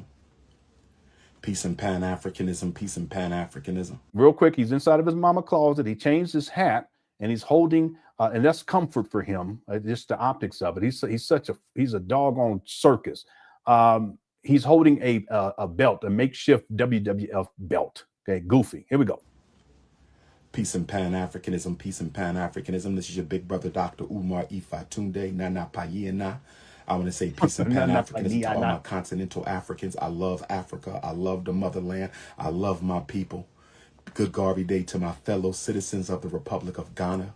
Good Garvey Day to my fellow citizens of the Republic of Ghana. Good Garvey Day to my fellow citizens of the Republic of Ghana. I'm wearing my South Africa scully that I got in South Africa. My Zulu Africans, my Xhosa Africans, my Khoi Africans, my Swazi Africans, Basutu Africans. Eswatini Africans, South Sudanese Africans,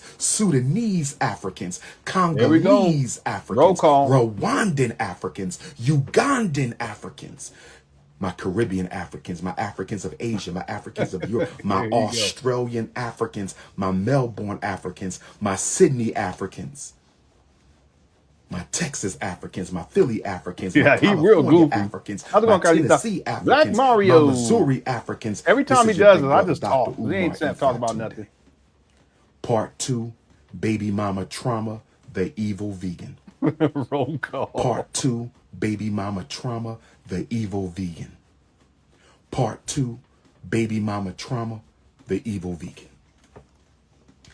My daughters were conceived 9 years, 2 months apart. My daughters were conceived 9 years, 2 months apart. Baby Smurf will be 23 years old in a few weeks. The princess of Pan-Africanism is 13. Baby Smurf will be 23 years old in a couple. Yeah, I have the second child as being 14 right now. But I'm going to go I'm going to change this in my notes here. I'm going to change it to 13 because this video is from, this is one of his more recent videos. So I'm going to change it to 13. All right, let's keep going. Couple of weeks. Baby Smurf will be 23. The princess of Pan-Africanism is 13. From birth until about age 6 or 7, I tried to work with the evil vegan to get some kind. Okay, now remember, he said with his first child, this isn't the evil vegan. This is what he calls baby Smurf. He said that he was consistent in her life from up until around the age 5 or 6. Are you guys seeing a pattern here? You see how I caught that? Anyone else catch that? Hit the 1.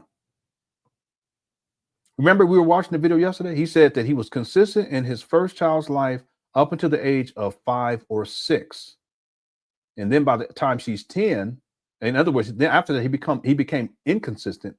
And then by the age of 10, he was absent and has been ever since. Okay. Now listen to what he says. Remember, he said 5 or 6. How's it going, Creole Angel? What's up, Naeem? Remember, he said 5 or 6. How's it going, Drea? Tori? Just K? 5 or 6 for the first child. Now listen to what he says about the second child. Watch. Pan Africanism is 13. Baby Smurf will be 23 years old in a couple of weeks. Baby Smurf will be 23. The princess of Pan Africanism is 13. From birth until about age 6 or 7, See? I tried to work with the evil vegan to get some. See, and this is consistent because the daughter is born in 2011. The second daughter is born, but the child's mother didn't put Umar on child support until 2017. 5-6 years later. See? And it's probably because Umar wasn't handling business. Hit the 1. See, now Umar's not going to say that. It's not that he was trying to work with her. It was that she was trying to work with his ass. See, and because he wasn't supporting the child financially, what did she have to do? She had to put him on child support. 5-6 years later, which is correlates to what he's saying here. It's just he's flipping it around. So he really thinks that he's slick. Umar, you can fool these people, your followers, because they believe any of the shit you say, but you ain't fooling us. See? You wasn't working with her. She was trying to work with you, with your bum ass, and you ain't handling business, and you ain't putting no money down on the baby. So she took your ass to child support. And I have the receipt. I can pull it up and show it to you. Okay? That's why she puts him in child support in 2017. Here, hold on 1 second. Just so that for anyone who ain't been around, you give me 1 second. And I found the Jets too, by the way. We're gonna go to the docket. We're gonna pull up the JPEG ones, shall we? Let me just make sure it's the right one. 1025. No, that's not it.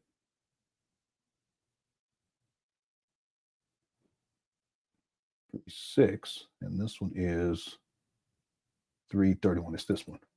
All right, let's go to baby mama number 2.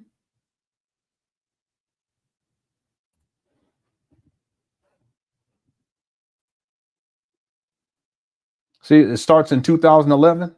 Actually, this is the wrong one. I can pull up the wrong one. But it starts in 2011. Let me see if I can grab the right one, because this is a little bit further along. Baby mama number 2, which is that? That's 2. That's 2A. Let me try 2C, maybe.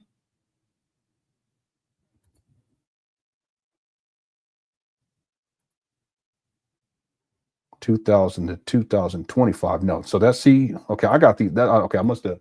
I didn't archive this. Probably it's 2A, 2C. Let me try 2B.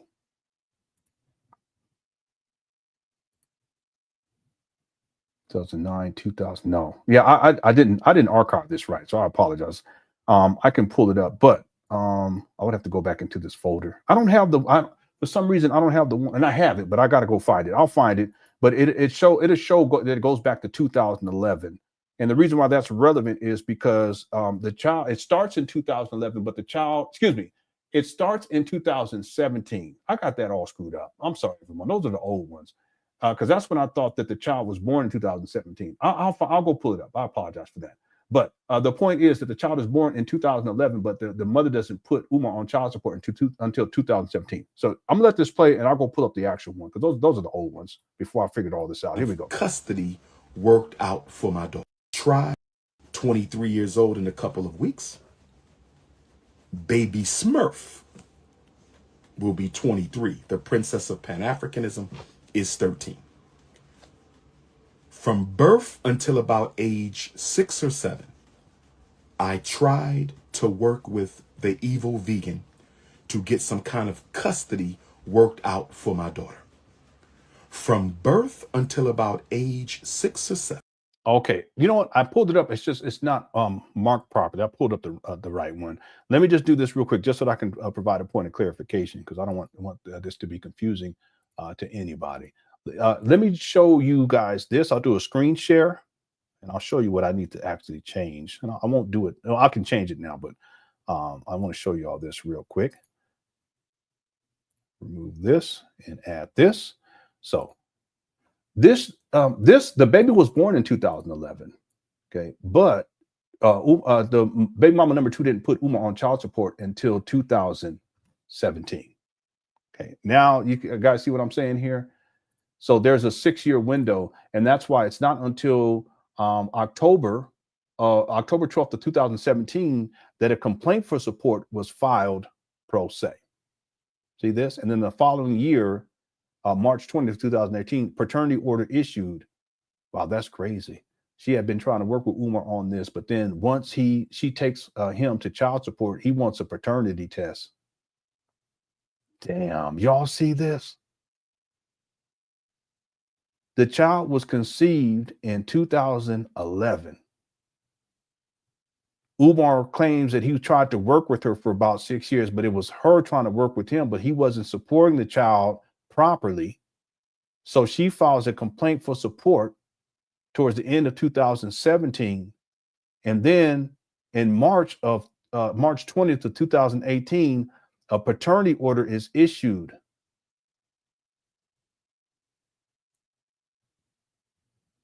See, damn, Umar.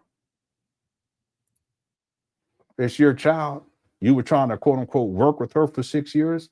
And then when she puts you on child support because you're not supporting the child financially, and who knows whatever else you was doing because you're an abuser, she actually have to go and get a paternity test.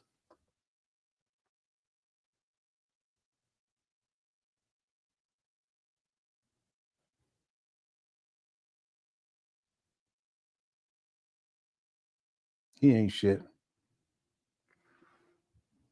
Damn. But he was working with her for 6 years. Then why she got to go get a paternity test then, Umar? It's not until she put him on child support. Umar was like, well, I need a paternity test. Consistent until the night she went to the hospital. Yeah. We talked about that yesterday. It makes no sense. That's what I'm saying. If you listen to this guy long enough, and then I could pull up the receipts, and even right there, I'm like, wait a minute, I don't even make no sense. If you were working with her for 6 years, that means that you knew that you were the father. So then why is there a need for a paternity test then? See? And then why would she have to take her to child support? See? Because he wasn't supportive of the child in the first place. And then once she tried to put him on child support, I'm sure Umar was like, well, we got to do a paternity test first. See? Yeah. He ain't consistent. That's that whole thing with the birth certificate. And he was like, he slipped up. He was like, yeah, then at night, that it was late, they called me in to come to sign the birth certificate. We were like, wait a minute, why weren't you there? Should you have been there to sign the birth certificate? Should you have been there for the birth? Right? If you were there for the birth, then after the birth, and you were the first person to hold the baby, then shouldn't you have been there for the signing of the Declaration of Independence? Right. He wasn't there. That's the point.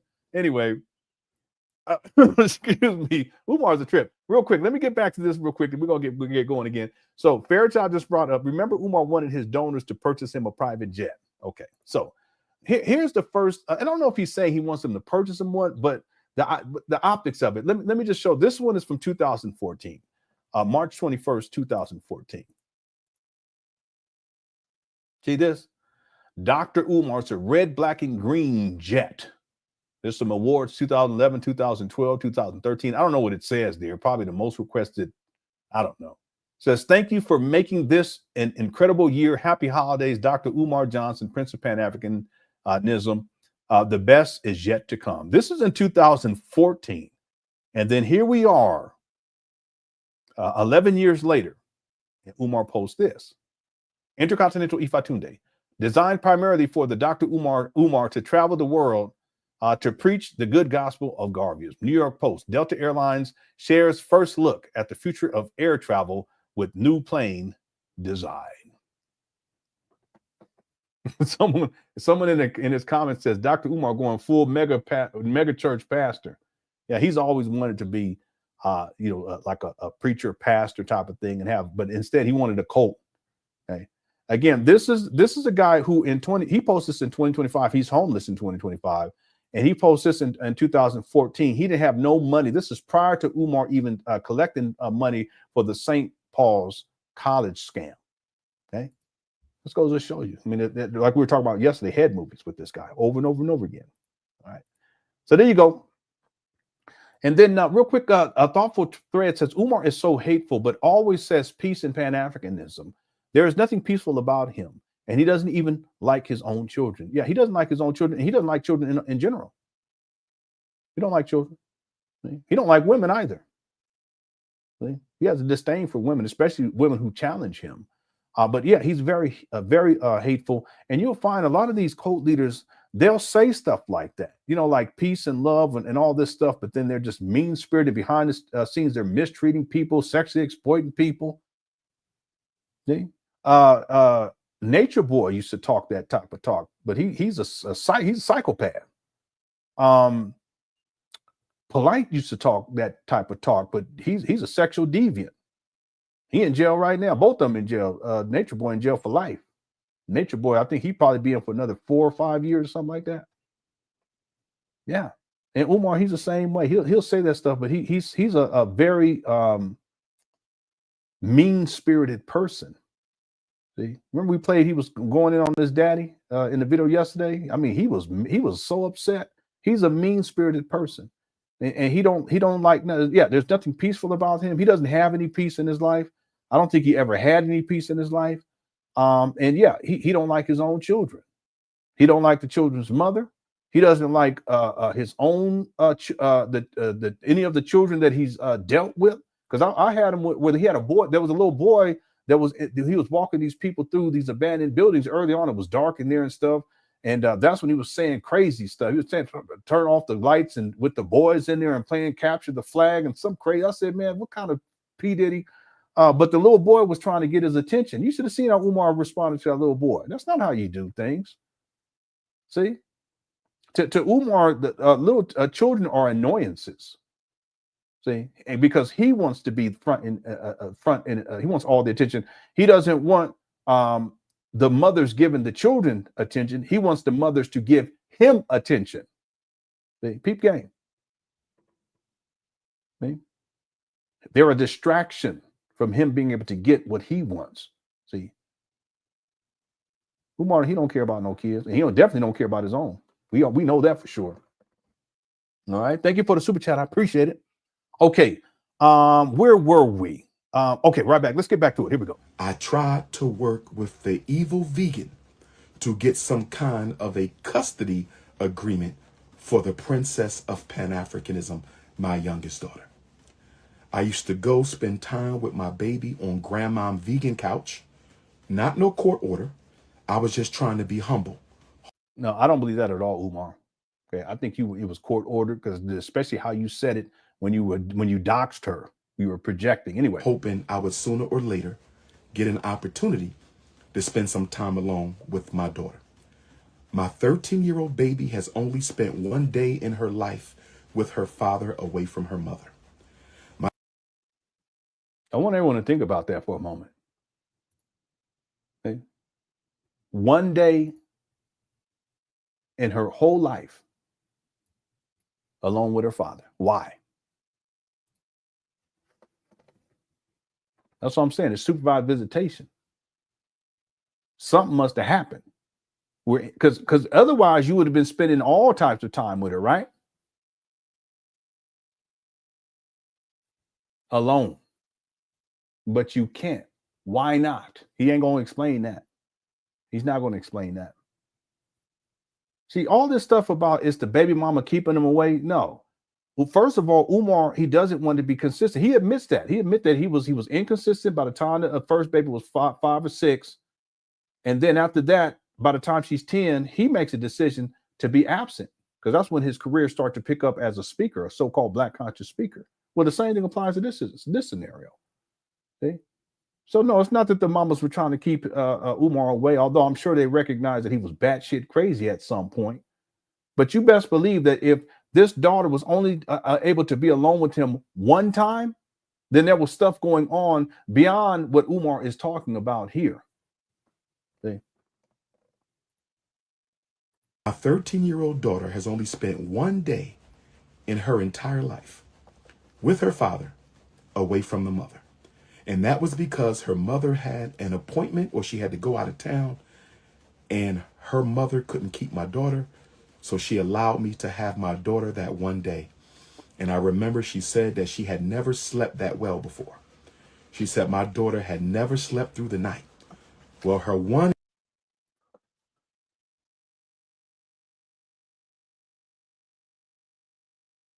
This guy.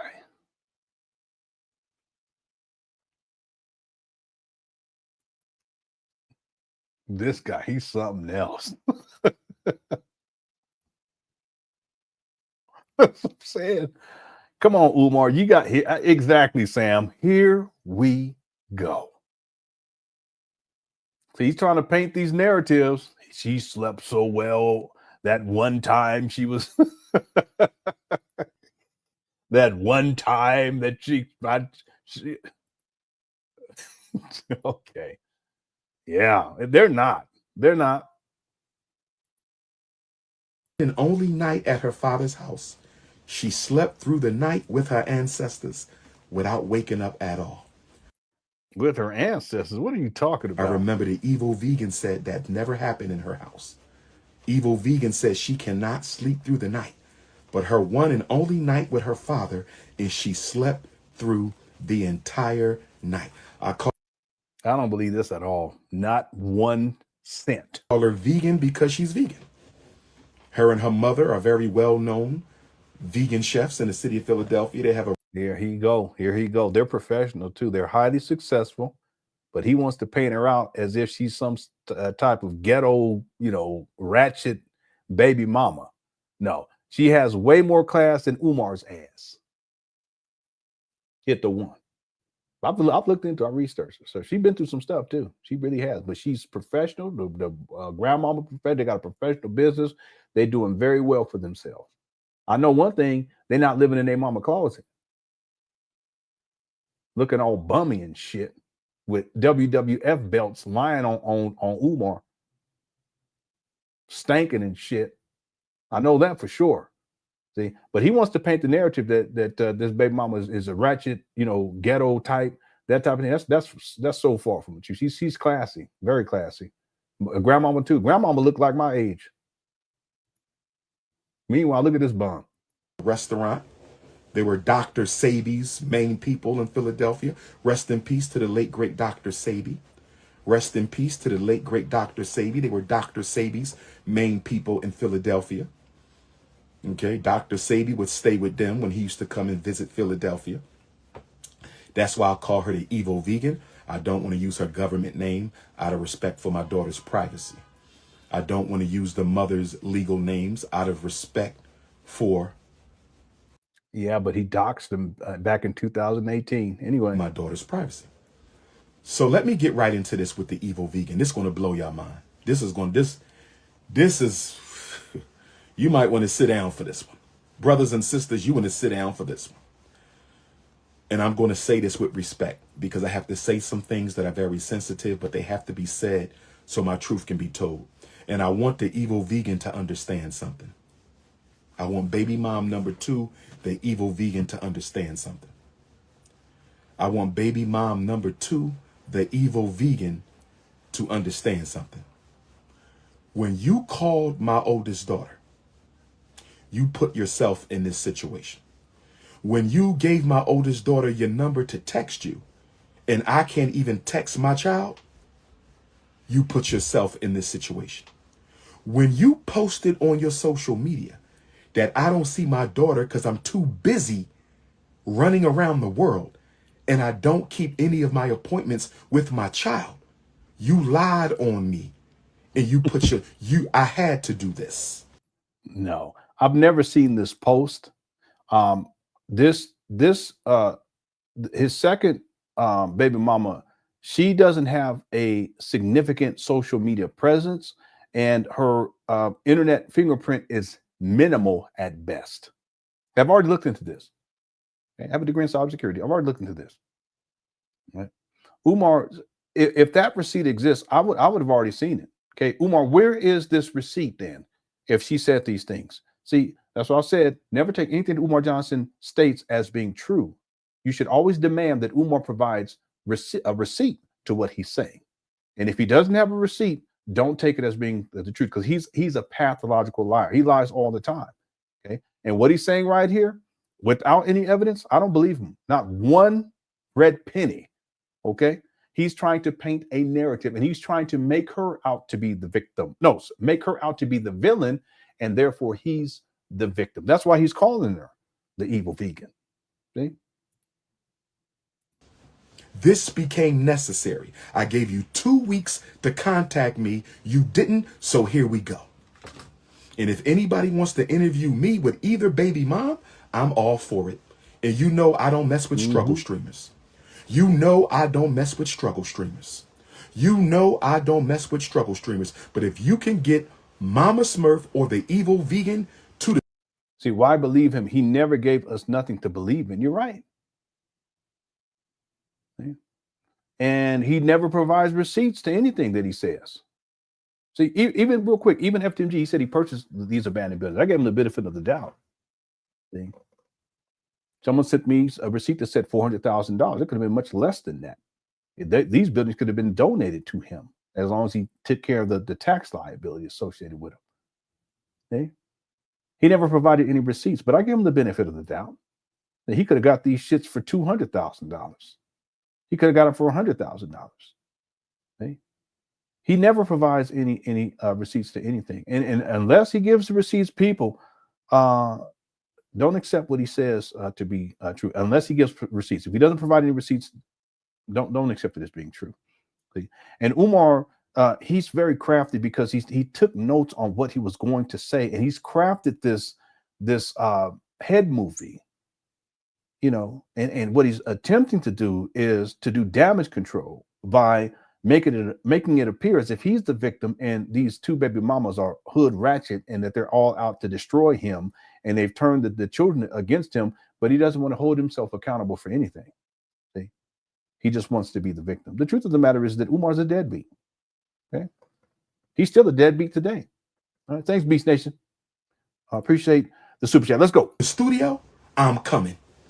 Yes, I will do a sit down with Mama Smurf and the evil vegan on anybody's platform. I don't have nothing to hide. Mm-hmm. That's right.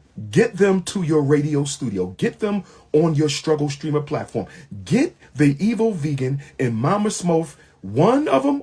Smurf, he just wants to intimidate them. That's what it is. They don't want to have anything to do with this guy. Even though he said they wanted to marry him so bad. Or both of them. It don't matter to me. One of them or both of them, and I will be there. If anybody think I'm lying, get either baby mom. This got to be in person. I don't want no Zoom. I don't want no damn Zoom. Face to face in the studio. See, and he's sitting up here with the WWF belt. He's all upset. See, this was just an act of intimidation on his part. See, he wants to be in their presence, but they don't want to deal with this guy. He's crazy. And I will be there. You have my word, and my word is born. So,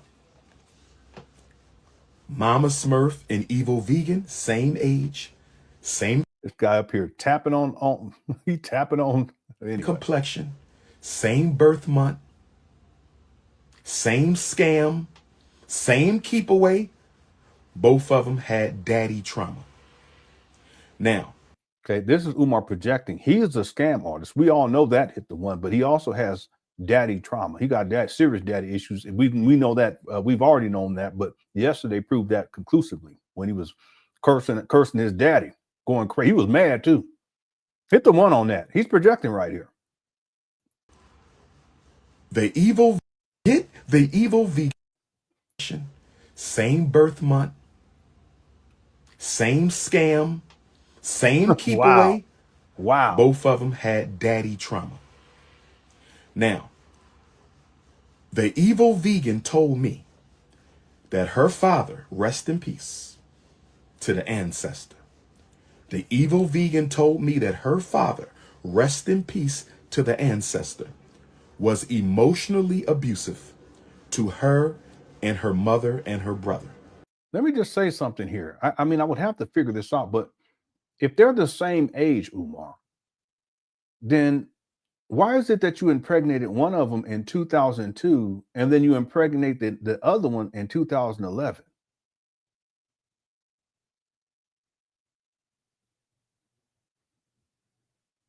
See, that's because when you impregnated that first one, you were a graduate student, and she had just begun to start in the as an undergraduate. You were predatory then. That's why you can impregnate them. What? About 9 years difference, but here now in 2025, they're the same age. This guy, he's something else. Vigilante says, since we're talking wrestling, a great heel bad guy is the babyface good guy in their own story. Dusty Rhodes. I remember Dusty Rhodes. Dusty Rhodes was that. He was before.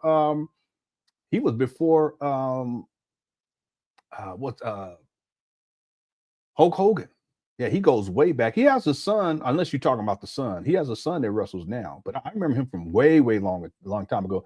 They used to have wrestling magazines. I don't know if they still have them, but way back in the day, he used to be on the cover and stuff like that. I remember him. He's one of the OGs.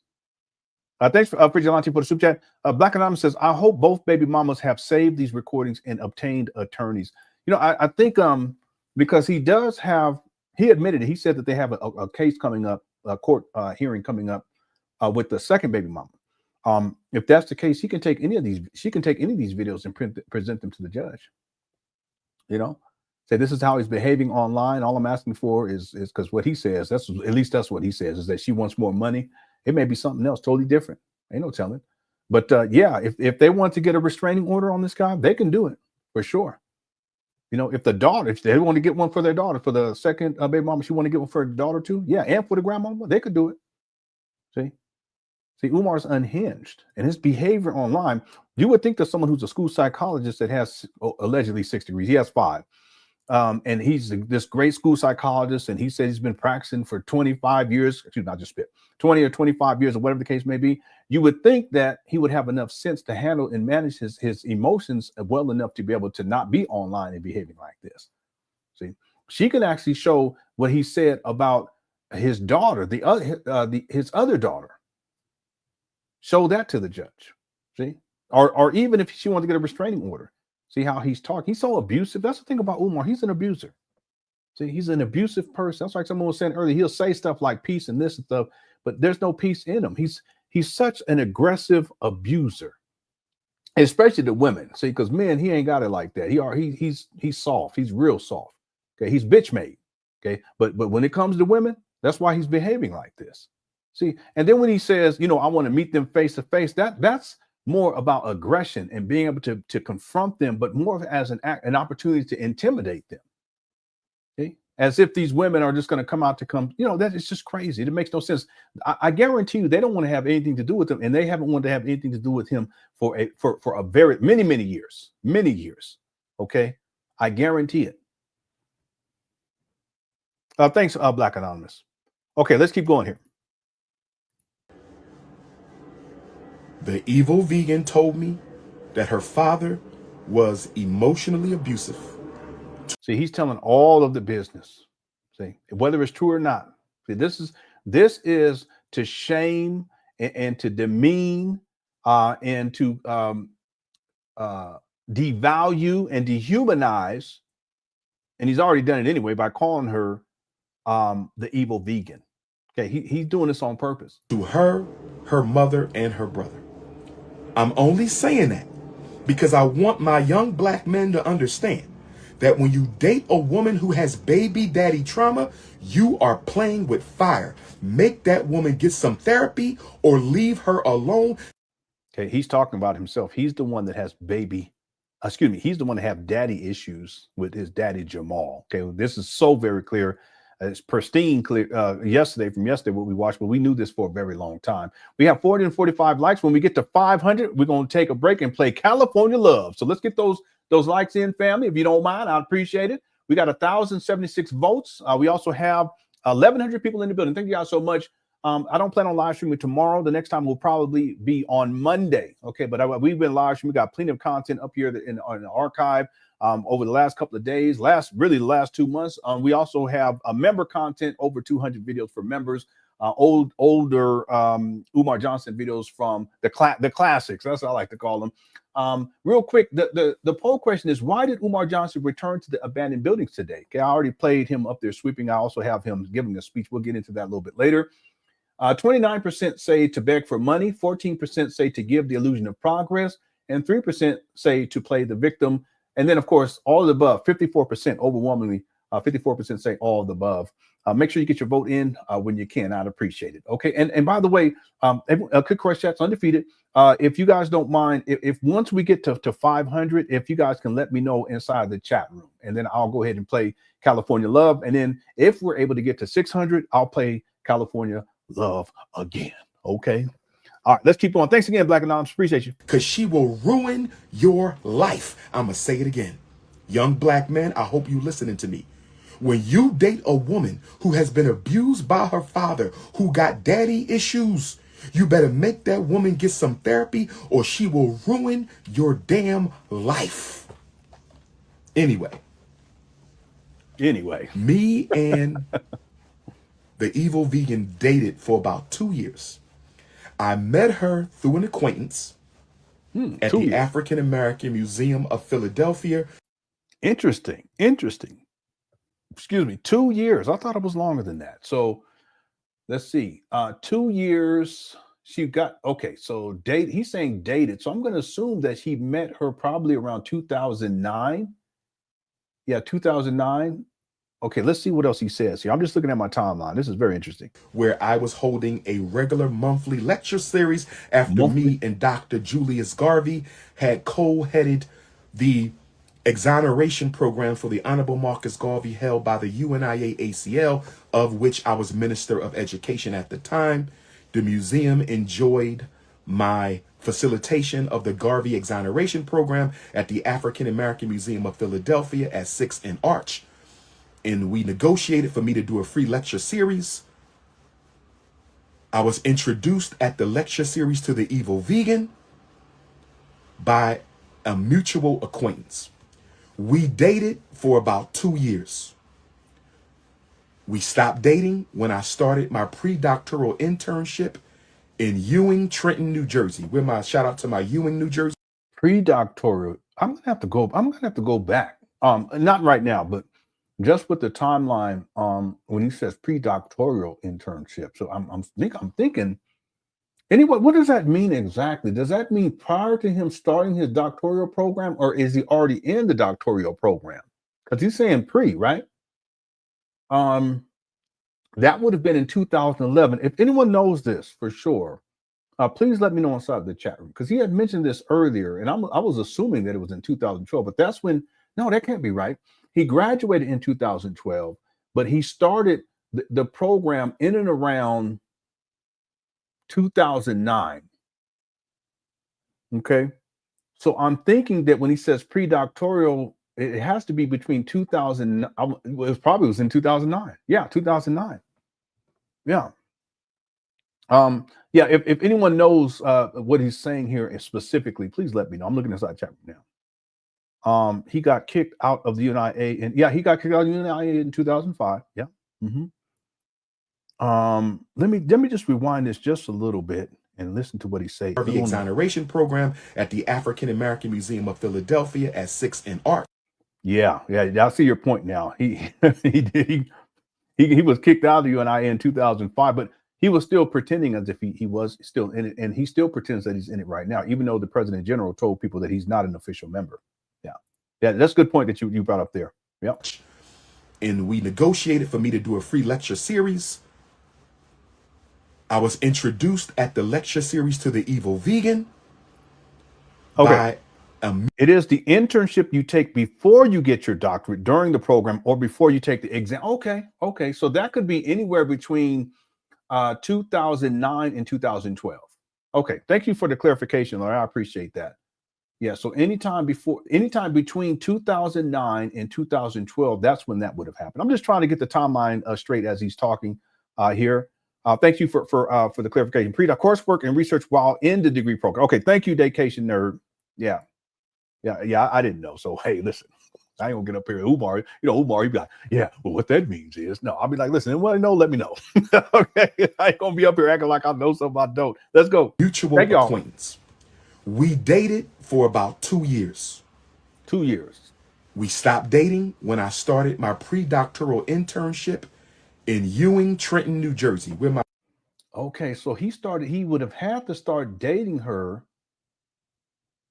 prior to 2009. And for 2 years, so this would have to have gone back to 2000, in and around 2007. In and around 2007 for 2 years. Okay.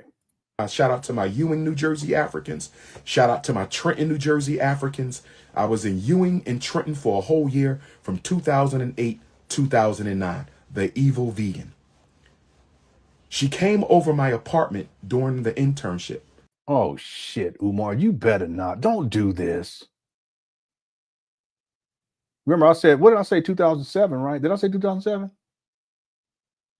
Yeah, 2007, but he's saying 2008. So see, we're close. We're close. Again, he's not giving specific specific dates or anything like that.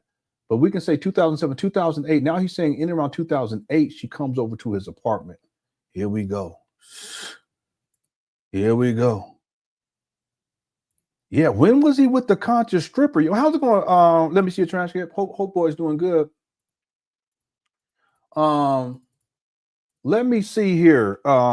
Conscious stripper, because that was a while ago. I mean, I have it in my notes. I should probably pull up my my notes on this. Umar Johnson. There's a book on Amazon called The Rise of the Conscious Stripper. What in the world? What in the world is going on? Okay, it was about a decade ago. 2000, it was 2015. Yeah, 2015. Okay.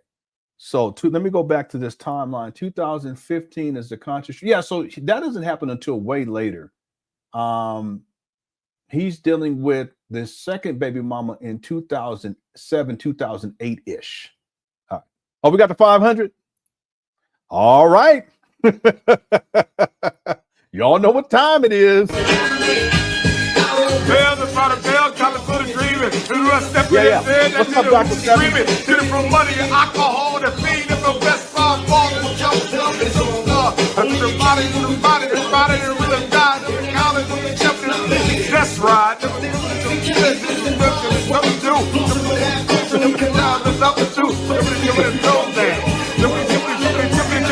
He's a low man.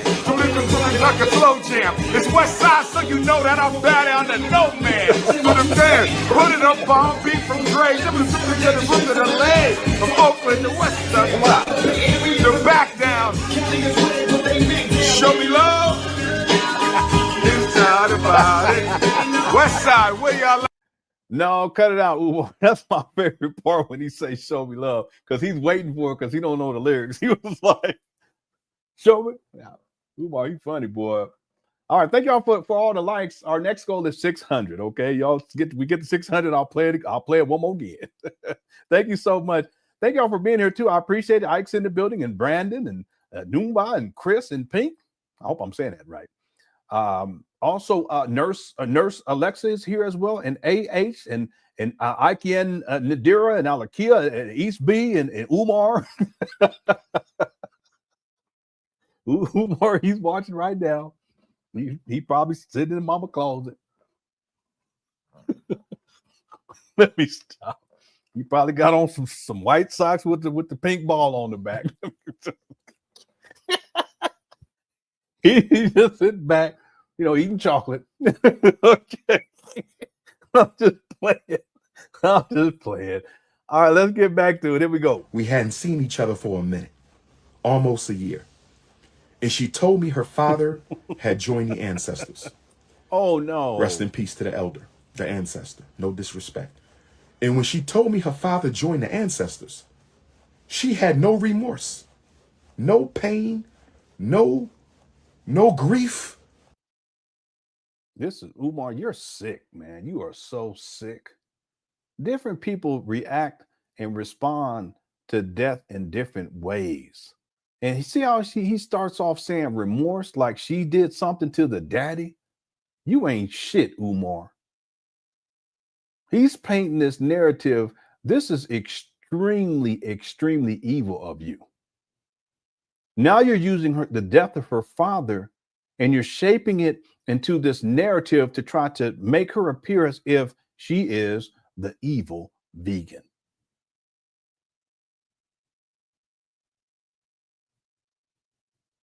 That's like Stephen A. Smith recently. He tried to use Kobe's death and his funeral and say that LeBron didn't go, but LeBron went. It's just some shady shit. Umar, he's a sick, and you look at his face, look at what he's doing here.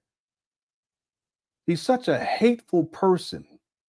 He has so much hate inside of him. Making up these, using the death of her father like this, it's evil. It is pure evil. And when she told me her father joined the ancestors, she had no remorse, no pain, no grief. And I'm sitting there like, what daughter loses their father and has no remorse? Why would she have remorse, Umar? Man, this guy.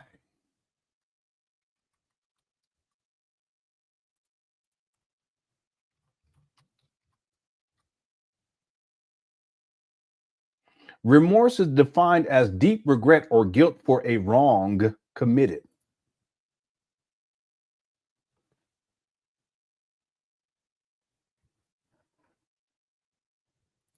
Yeah, he claims to be a psychotherapist, a psychologist, a child therapist, a clinical psychologist, a principal, a vice principal. You see this guy? He's sick. Look at his face. Remorse is deep regret or guilt for a wrong committed. I mean, he looks evil. I don't mean to be like that, but see, sometimes when Umar gets into these modes, you can look in his face and see it. This is it right here. Now, I know she told me he was emotionally abusive. My father was too. See, I've been telling you all this shit for years, and here we go. Umar's projecting, just like I told y'all. And so actually, I didn't tell him, somebody else in the chat room said it. I don't remember who it was, but shout out to whoever it was. I can't remember. Remember, I said he was projecting. I put it up on the screen. You called that. See, Umar, he's using this as an opportunity to get off what he's been dealing with his dysfunctional relationship with his father.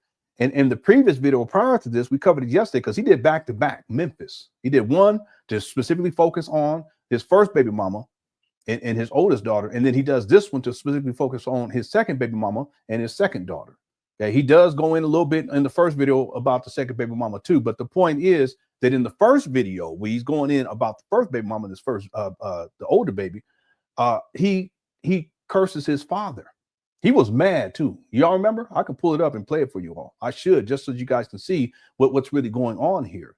So he's already set the tone for this. And then what he's saying here about the death of the father and all this stuff and how she had no remorse and blah, blah, blah. This is just Umar. He's really He's projecting his own ill thoughts about his own father that he doesn't have any remorse for. Again, remorse is deep regret or guilt for a wrong committed. Matter of fact, we have to do this. Okay, I have to just for the record. Let me pull this up real quick. Got to do it. Here we go. I'm gonna have to skip through to find it. Okay, this is the first video from yesterday. He did 2 back to back. We're watching the second one now. Let me find it. I was a certified school psychologist. So I don't know what your mother talking about. That man bust your mama car windows and and my brother is there. Here we go. And my father's youngest son says to me, his oldest son, my father's youngest son says to me, his oldest son, he said, Abu was over your baby mama house. And we was raised Muslim. So in Islam, Abu means daddy, right? And he has some serious daddy issues. I've had them too, but I let it go. I got 5 kids. I ain't got time. I ain't got time. See, I can't have that hate in my heart. And I don't even know if it's hate so much as disappointment and the sadness associated. I just don't have it anymore because I got babies to take care of. See, I've had resentment and anger and all that stuff. I had to let it go. See, Umar, he's still holding on to it. And he's the one supposed to be a psychotherapist, school psychologist, the clinician and all the clinical psychology and all this other shit. But you see how he's still harboring this in 2025. See, and he's very upset. If you look at his body language, he can't even control himself. He's shaking. In Islam, Abu means daddy. So he says, Abu was over your baby mama house. I said, what? Abu was over your baby mama house. How in the Look at this guy's face. See, you always can catch it. I mean, I can always catch it because I've been researching this guy and studying this guy for such a long time. See, I'm always able to catch it. Look, today or tomorrow, I'm going to shed some tears because I love my father. Look, can Abu, Grandpop Johnson, be at my baby mama house? He don't know my baby mama. I've never told him my baby mama name. He don't know where my baby mama live. So how in the hell did Grandpop Johnson end up at baby mama house? Guess what happened, brothers and sisters? here he go. Guess what happened? My father's brother, my biological uncle, dated on the story. Mama Smurf's auntie. I'm going to say it again. Stay with me. I did not know this. My father's brother, my biological uncle, dated my baby mom's auntie. Nobody told me. Let me say it one more time. My father's brother dated my baby mom's auntie, Auntie Smurf. Auntie Smurf. I never met Auntie Smurf. I don't know Auntie Smurf. Much respect to Auntie Smurf. So, Grandpop Johnson connects with Uncle Johnson, and Grandpop Johnson and Uncle Johnson gets in touch with Auntie Smurf. Stay with me, y'all. Stay with me. Stay with me. Stay with me. Grandpop Johnson goes behind his son's back. Grandpa Johnson goes behind his son's back, gets with his brother, Uncle Johnson. They go and find Auntie Smurf. And Auntie Smurf connects them to Grandma Smurf. And so Grandpop Johnson, Uncle Johnson, Auntie Smurf, Grandmom Smurf get with Mama Smurf. And they arrange for my father behind my back. This is how scandalous your mother is. This is how scandalous your mother is. He's so angry. This is how. Look how upset he is. How scandalous your mother is. Grandpop Johnson and Uncle Johnson gets with Auntie Smurf.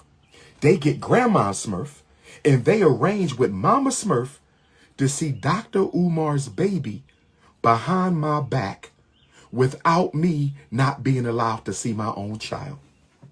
Let me ask all black fathers a question. If you are a black father, can I ask you a question?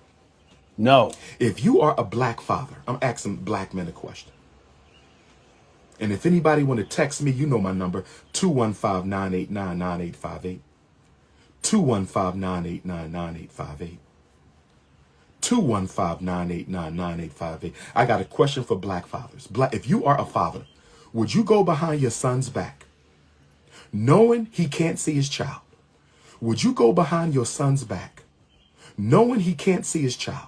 It's not that you couldn't see the child, Umar. You abandoned the child. Would you go behind your son's back, knowing he can't see his child, get with your brother who dated her aunt, get with the grandmom, get with the baby mom, and go spend time with your grandchild against the wishes of your son without your son's knowledge when he can't even see his own baby? Is there any father who would do that? Where the black men at in the chat?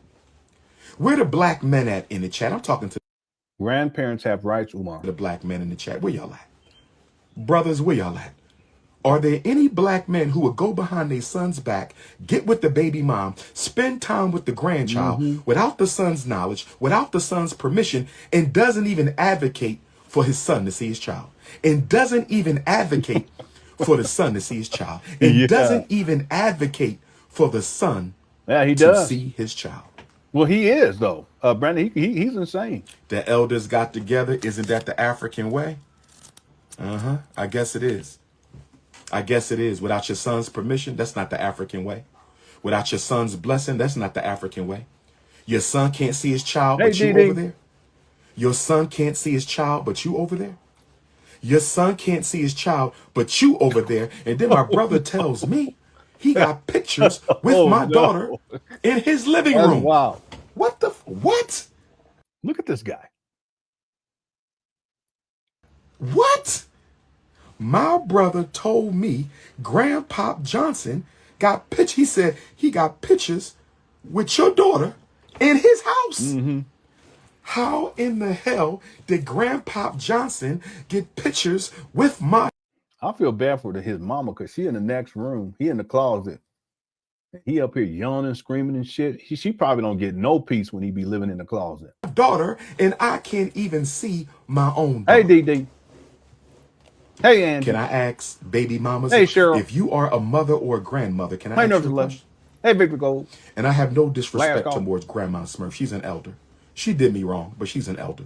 Much respect to you, Grandma Smurf. I don't hold no animosity for no relatives, brothers, sisters, aunts, uncle, cousins. I hold y'all harmless. Y'all did me dirty, but I hold y'all harmless. But I want to ask a question to the mothers and grandmothers. If you are a mother or grandmother, would you invite your grandchild's grandfather to your house if you know he don't have a good relationship with his son to be with his child behind his back? I'm talking to mothers and...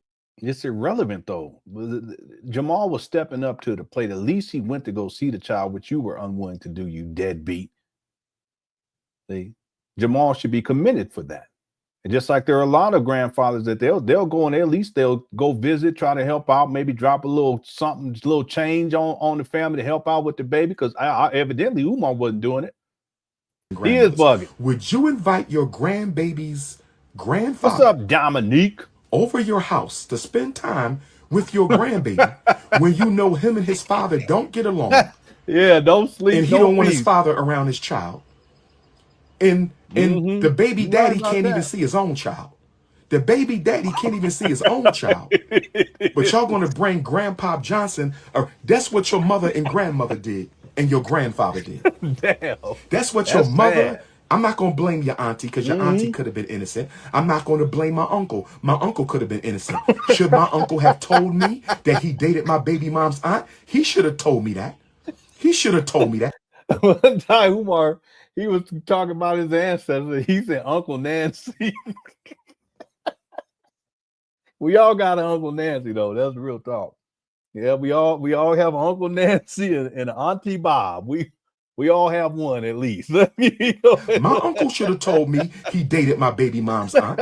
Wow. It's okay. I was born Jermaine Shoemake anyway. I'm good.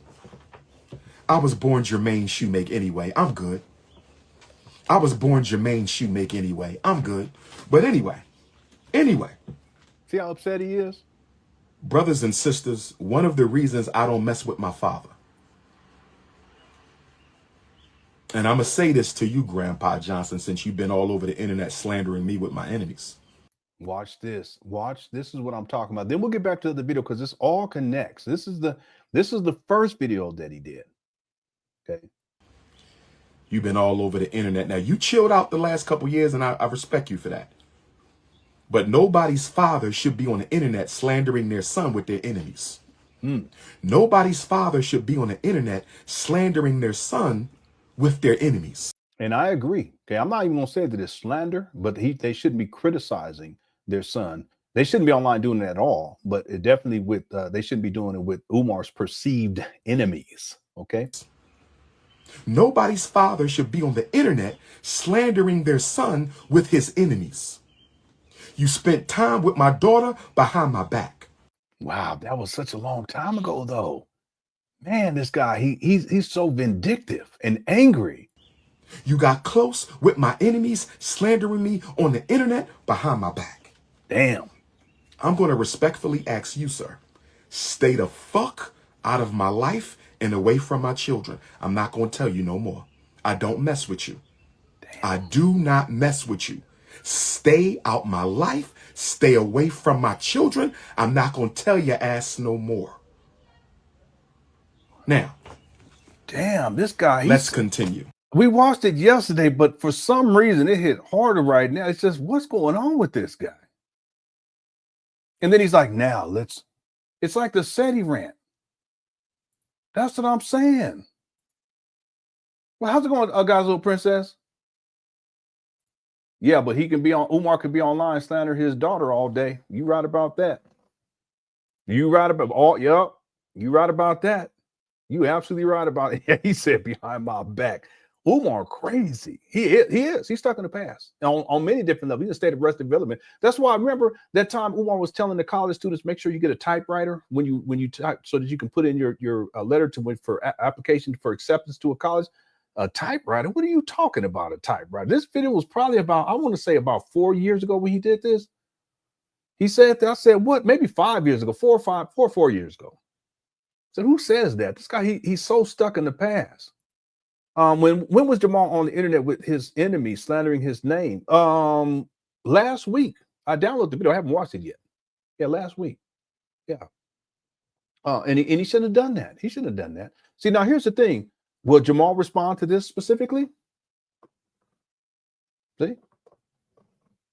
See, Jamal, I don't know if you know this, let me see your transcript, but Jamal took all of his social media down after his granddaughter, Umar Johnson's oldest daughter, came out and was telling all the business. Did you know that? He took everything down. He has an older Instagram page that's been inactive, but I don't think he remembers that one. And he may not have the passcode or whatever anymore. But he had another one that was his main one. He used to post on there 3, 4, 5, 6, 7 times a day, talking about I was gonna say Black Lives Matter, talking about stop killing us and all this type of thing. He took everything down. YouTube, Facebook, Instagram. See? And then he tried to discourage Umar's daughter from speaking out. I can show you all the receipt. See? But he goes online. I think it was last week. I downloaded the video. He goes online last week, and he was also going at me. But I don't really give a shit. He's a bugaboo. But he was going at Umar. See, and then Umar sees that, and he's hurt more because of it. And Jamal shouldn't have done that. See, he shouldn't have done that. He shouldn't have came out and spoke a long time ago. He said that Umar was dead to him. He shouldn't have long time ago. He shouldn't have done that either. It's just so much dysfunction in this family, and it's gotten to the point where it's turned into like a soap opera. But on the other hand, it's like where's the person that has the wisdom to stop this within this family? And it should be Jamal. See, listen to this. Hold our kids accountable, to be treated with respect, and not to let them think that they can keep doing it and there's not going to be any accountability. We've all made mistakes. We've all hopefully sought some apology for their mistake. But don't ever let your child make you think that because of your human feelings, that they have the right to treat you like a dog. And if you do, then believe me, that dog will bite you one day. So the one thing to do with a rabid dog, get rid of it. And that's rabid, whether in mental, spiritual, or psychological. You gotta put it down. And if that means to cast them out of your life, that's what you have to do. That's what you have to do. I love all of my children. But God knows, and I say that sincerely, when I feel threatened, when I feel extremely hurt, and I know it's intentional, when I feel extremely disrespected, and I know it's intentional, there's only one recourse. They're dead to me. Every time I hear it, it's just so wrong. You know, I have sons. There's no way. See, there's no way. I have other videos too. He took all those videos down, but I have them, and I can play them for you all where he's taking shots at Umar. So I don't know if you knew about this. Yeah, you didn't know? Yeah. There's other stuff he said too that's just, you know, way over the top. It's just very dispassionate, but it just goes to show you the family dysfunction. It's been passed down from one generation to the next, and no one has the wisdom at this point. Jamal, he has to be at least 67, 68 years old.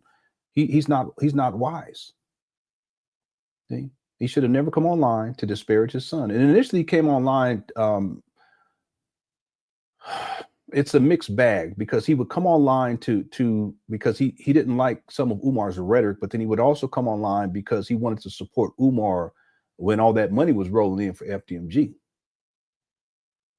See, I remember one time he said that, yeah, it was a good investment and all this stuff, and he's walking around on the campus just clout chasing. Again, he's been absent in Umar Johnson's life. Even at that time, they didn't have a positive relationship.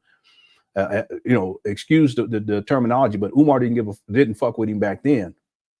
But his daddy kept coming around, but being a bugaboo, online, running his mouth. He should have never done that. And he was clout chasing off Umar, but then he started taking shots at Umar and criticizing Umar more and more and more. And then Umar Johnson followers started going at Jamal, and Jamal started to do what? Play the victim. Okay. And then here we are all these years later, and Jamal pops back up because I've been showing these types of videos. It ain't got nothing to do with Umar. See, because I've been showing these types well, actually, it has to do with Umar's daughter. That's really what it has to do with, and her spilling the beans, you see. Her talking about the family business, and it reflects poorly on Umar, and it also, therefore, by extension, reflects poorly on Jamal. So Jamal starts to come online to jump into the mix and tries to stop the daughter. He takes all the social media down though, but he starts to go onto other people's platform to disparage Umar, but then also take shots at me. Why take shots at me? See, it's misdirected. He's taking really what he doesn't want me to play those types of videos that I just played right now because it shows his true character. He doesn't want that. But he's really upset with Umar. He's upset with his son. They have such a dysfunctional, toxic relationship that goes back to Umar's childhood. Let me see your transcript. Did you know that Umar's mother, Barbara, she didn't want Umar to be sent away to a boarding school in the 9th grade. That was Jamal Johnson's decision, and he wasn't even living in the home. He had already divorced Barbara. He had a whole nother life and a whole nother wife at the time. Umar has some deep-seated issues, what we would call daddy issues, that still linger to this day. And that's what we're seeing here. That's what we're seeing here. Okay, let's watch just a little bit more of this. Watch this. Baby Smurf. Oh, I'm sorry. Baby Smurf. Baby Smurf. Here we go. Do you know that you went with me to the Garvey meetings every Sunday at Oh, I'm sorry. Hold on one second. Because I think I played most of what I wanted to play. Because he goes in on his father even further. But we'll leave it right there. I want to go back to the original video, or the video that we were covering today. Okay, we have 572 likes. If we get to 600, I'll play California Love. Thank you all so much. Everyone in the Cook Question, thanks for being here. We're probably going to be going for another, I want to say 30 minutes. Okay, I got to get a bit early. Here we go.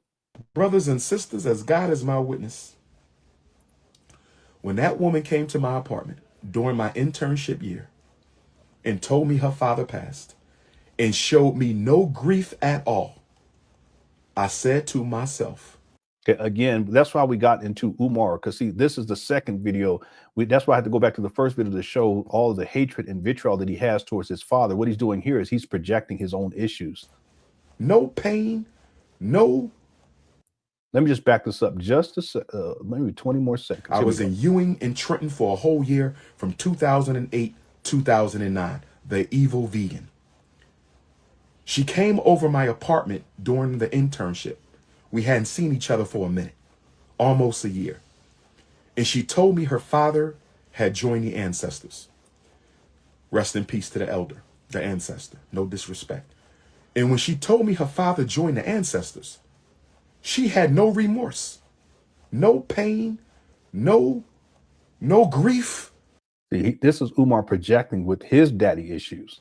And I'm sitting there like, what daughter loses their father and has no remorse? Now, I know she told me he was emotionally abusive. My father was too. See? Y'all see this? Yeah. These are his issues. He's just projecting onto her to try to disparage her and make her to seem as if she's subhuman because she doesn't have remorse. Remorse for what? But if he died today or tomorrow, I'm going to shed some tears because I love my father. Brothers and sisters. Listen, I don't think Umar knows what love is. I really don't. As God is my witness, when that woman came to my apartment during my internship year and told me her father passed and showed me no grief at all, I said to myself, yeah, but people respond to death in different ways, Umar. You better never get her pregnant. You better never get her pregnant. How do you go from the death of her father to you better never get her pregnant? This guy is sick. If you get her pregnant, you are going to catch hell. We talking about baby mom number 2, the evil vegan. And so about a year or two later, my dumbass made the mistake of linking back up with the evil vegan. 2 years She had later. an IUD, intrauterine device. She had that IUD in. Why are you, if it's true, why are you telling the business? Hit the one. Man, this guy, he's so sassy. He's sassafras. If it's true, why are you telling all the business like that? I'm sorry, I'm eating. That's crazy.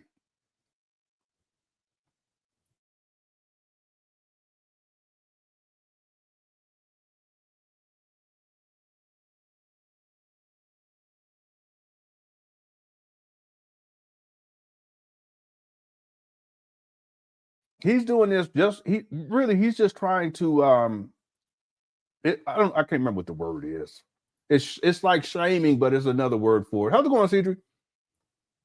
What's up, East B? James in the building. Shout out to James. James be hooking me up with all the information.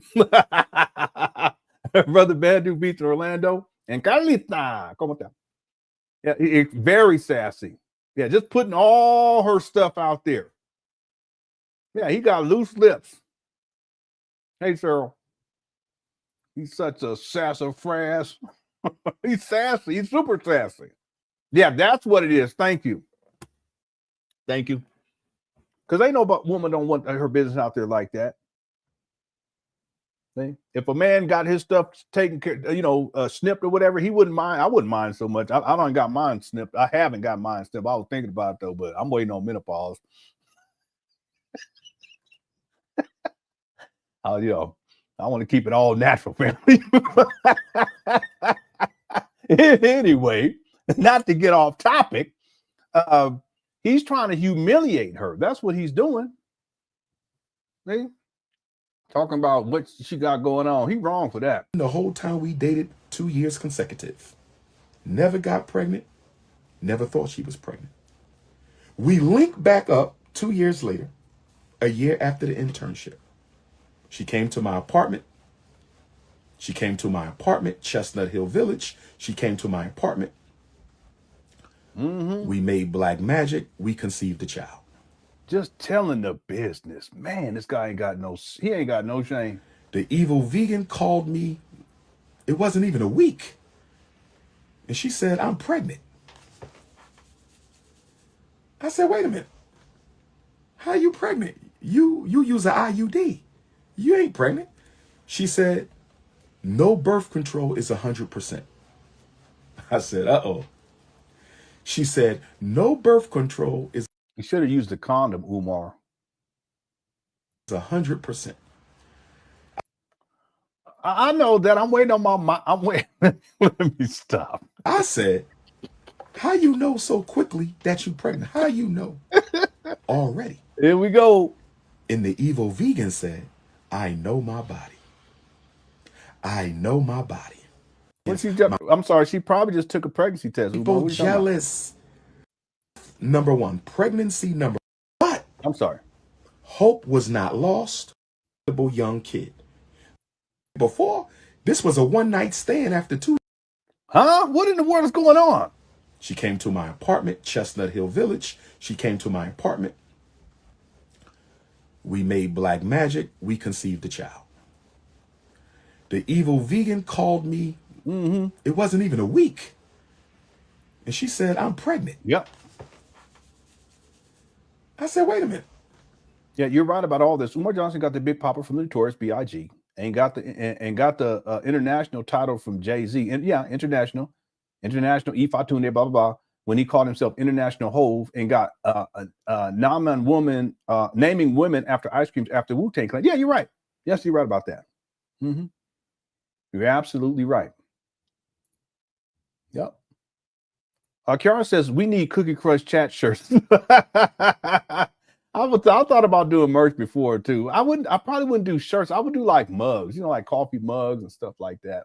I've been thinking about it. Maybe I'll do it at some point. I don't know. But Cookie Crush chat's undefeated. That's out for sure. I know that for sure. Thanks, Kiara, for the super chat. And then College of Natural Health Sciences BDA says summer movie 2025, Revenge of the Smurf Family against the Prince of Pan bullyism. Yeah, bulljivism. Yeah. Yeah, it's really turned out. It's like a soap opera. It's turned into a soap opera. And the person who's turned it into a soap opera is Umar. He's so sassy.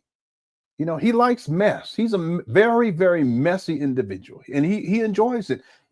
Even though he's raging and he's going off, he's cursing his father, he's telling all the business, he's upset, he feels something. I mean, even if it's rage, he feels something.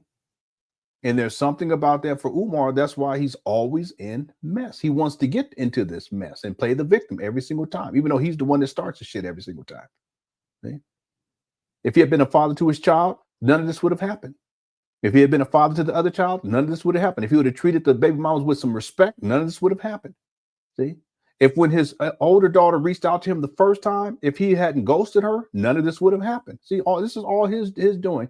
If he hadn't been up in there pumping and humping and pumping and gyrating on top of the what's the name without the condom on, none of this wouldn't have happened. See? But Umar wants to blame everyone else. It's everyone else's fault. In fact, he probably blamed you, College of Natural Health Scientists. He ain't never met you, but he'll blame you too. He'll say Umar, he'll blame anybody he can find. They for super chat. When his CashApp got shut down, he blamed Louis Luck. Said that fake belt is a microcosm of his overall personality. He reverts back to being a child whenever he faces some kind of adversity and he acts out. Yeah, he rages like a child. He throws a tantrum. Black Anonymous did a post on this, and that's exactly what's taking place here. In fact, why don't we do that now? I think this would be a good time to do it. I just got to pull it up. Here it is right here. Okay, I'll do a screen share. I'll do it as a screen share. And I'll post the link inside the chat room for anyone if you want to actually look at this and on your own time. Here's a link right here. But let me go ahead and do a screen share for you guys. And I'll read this real quick. And shout out to Black Anonymous, one of the old OGs in all of this. Okay, here we go.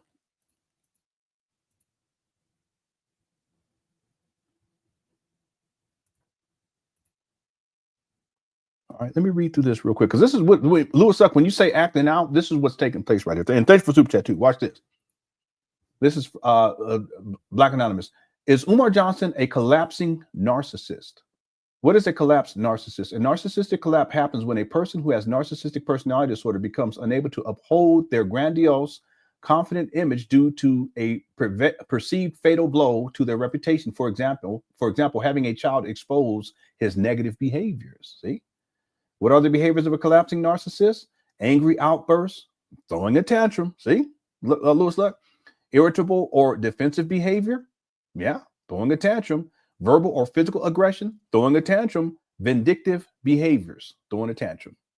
Exhibit 1 through 4. Umar Johnson is displaying each of the behaviors described in the section above, all in one video. And we covered this video right here. You guys remember this? This is kind of like what set it all off.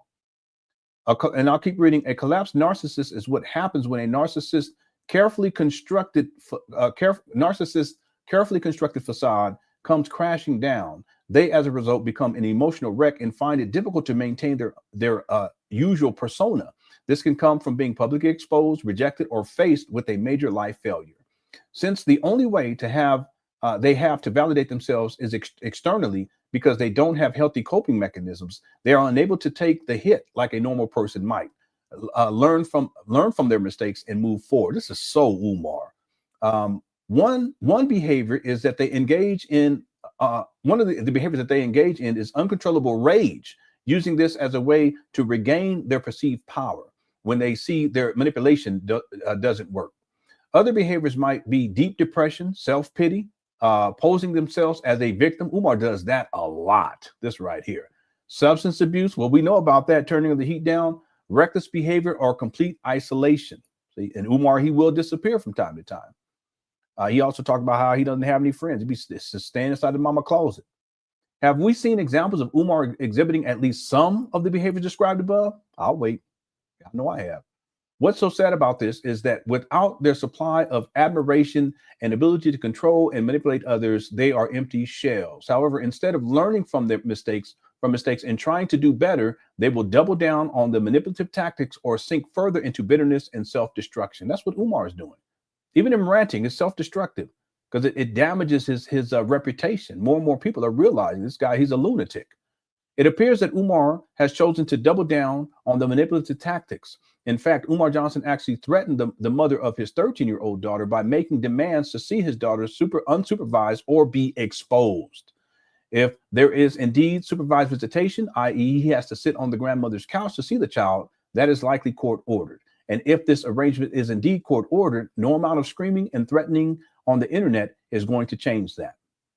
If he wants to see his 13-year-old daughter, all he has to do is sit on the grandmother's couch, just like all he had to do was give his oldest daughter contact information for her siblings, if he had it.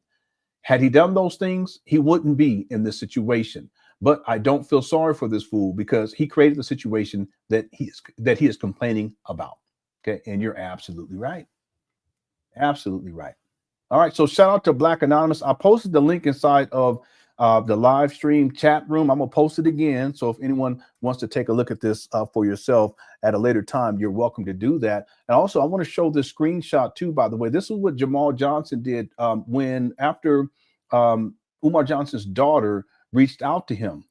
And what ended up happening was she reached out to him, but he didn't reply right away. And she felt bad about that. But ultimately, they were able to get in contact. This is the text exchange. Can you call me when you have a moment? Okay, that's Jamal. And then Umar Johnson's oldest daughter responds, I respect. Oh, and then she doesn't respond, and probably because she was hurt. And then Jamal types again. He says, I respect your decision not to respond back, but know that I'm here should you choose to call back. And then finally, she responded saying, hey, I will make sure to give you a call back soon as I have time. I'm not ignoring you. I just have been busy lately. Sorry. And then towards the bottom, he says, is it true that you are financially struggling, as the interviewer says? If so, I would like to help as much as I can. But he's really just using this possibility of her struggling financially as a way to silence her, because if he gives her some money. And so look at what she wrote right here. It says, this is Umar's dad, y'all, and he told me not to do any interviews for whatever reason. But at the end of the day, I'm a grown ass woman and I make my own decisions. I'm always getting a backlash for other people's wrongdoings. I just might delete IG for a minute. I need to break. I need a break. Everybody is irritating me, honestly. Okay. So he was trying to silence her, and it just goes to show you, you know, it's not about helping her. And even him saying, I want to help in any way you can. Well, you should have been doing that shit anyway, right?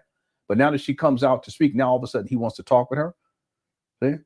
Just like with Umar. Now all of a sudden he wants to talk about all this stuff. You know, I've never heard him talk about all this stuff, not to this degree.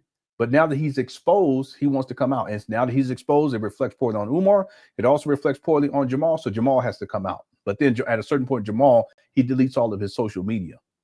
See? It's just it's a shit show. It's like a soap opera shit show. That's what it is. Okay, let's get back to the video. We're gonna go for another 15 minutes. We need 4 more likes to get to 600, and I'll play California Love if we get there. Okay. All right. Let's keep going here. Let me pull the video back up. We're gonna go back to this video right here. How you use an IUD? You ain't pregnant. She said, no birth control is 100%. I said, uh-oh. She said, no birth control is 100%. All right, we at 600. You know what time it is. Bells about a bell, California dreaming. To the step of this bed, that did the hoops screaming. Did it from money and alcohol, the feed of the best five ball, the jump, and so to the body, the rhythm died. That's right.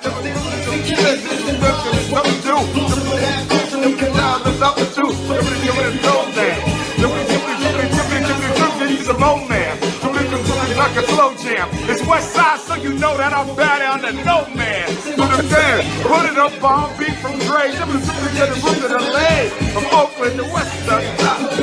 The back down. Show me love. He didn't know them lyrics at all. He was all over the place. Yeah, that's right. He say alcohol. Okay, let's get back to it, everyone. We're going to go for another 15 minutes, and then we'll wind this down. We'll be back next week to finish this video, and then we still have to get to this video right here.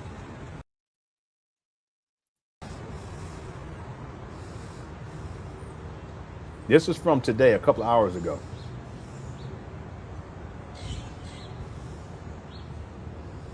Yeah, he need money. He need that money.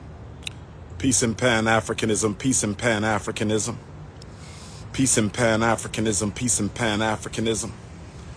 Peace and Pan Africanism, peace and Pan Africanism. This is your big brother, Dr. Umar Ifatunde Oguntade, checking in with you live from the most honorable Frederick Douglass and the most honorable Marcus Messiah Garvey, RBG, International Leadership Academy. I just want to say thank you to all of our donors. We picked up 27 pieces of donation mail today. I told y'all, here we go.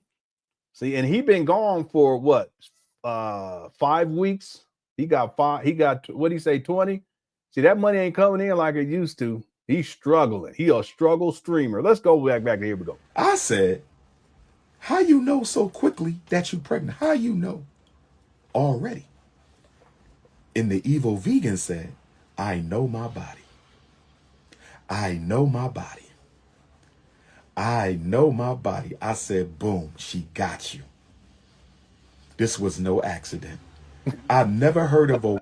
I hope not. Now, I ain't thought about that, Drea. Why you got to say that? Why you got to say this? You done destroyed my dreams. I've not thought about that. Is that possible? I'm going to have to research. Thank you, Drea. Well, no, thank you for the super chat, but the comment, destroyed my dream. Thanks, Drea, for the super chat. Beast Nation says Smurf's gonna roll up on your ass now, partner. Yeah. Umar, he got a pull-up team of Smurfs. That's what he got. Thank you for the super chat. And Andrew, how's it going, Andrew? I hope you're doing all right. Says he listened to your streams using your point. Yeah, he does. He absolutely does. In fact, I started calling him the great deceiver of our time.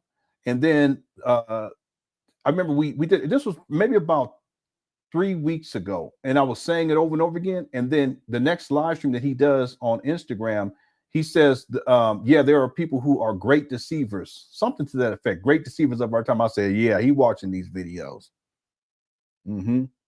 He watched these videos. I mean, there's been times, Andrea, where we've called him out on things, and there's been times we tell him that he needs to do this or do that, and then the next week he does it.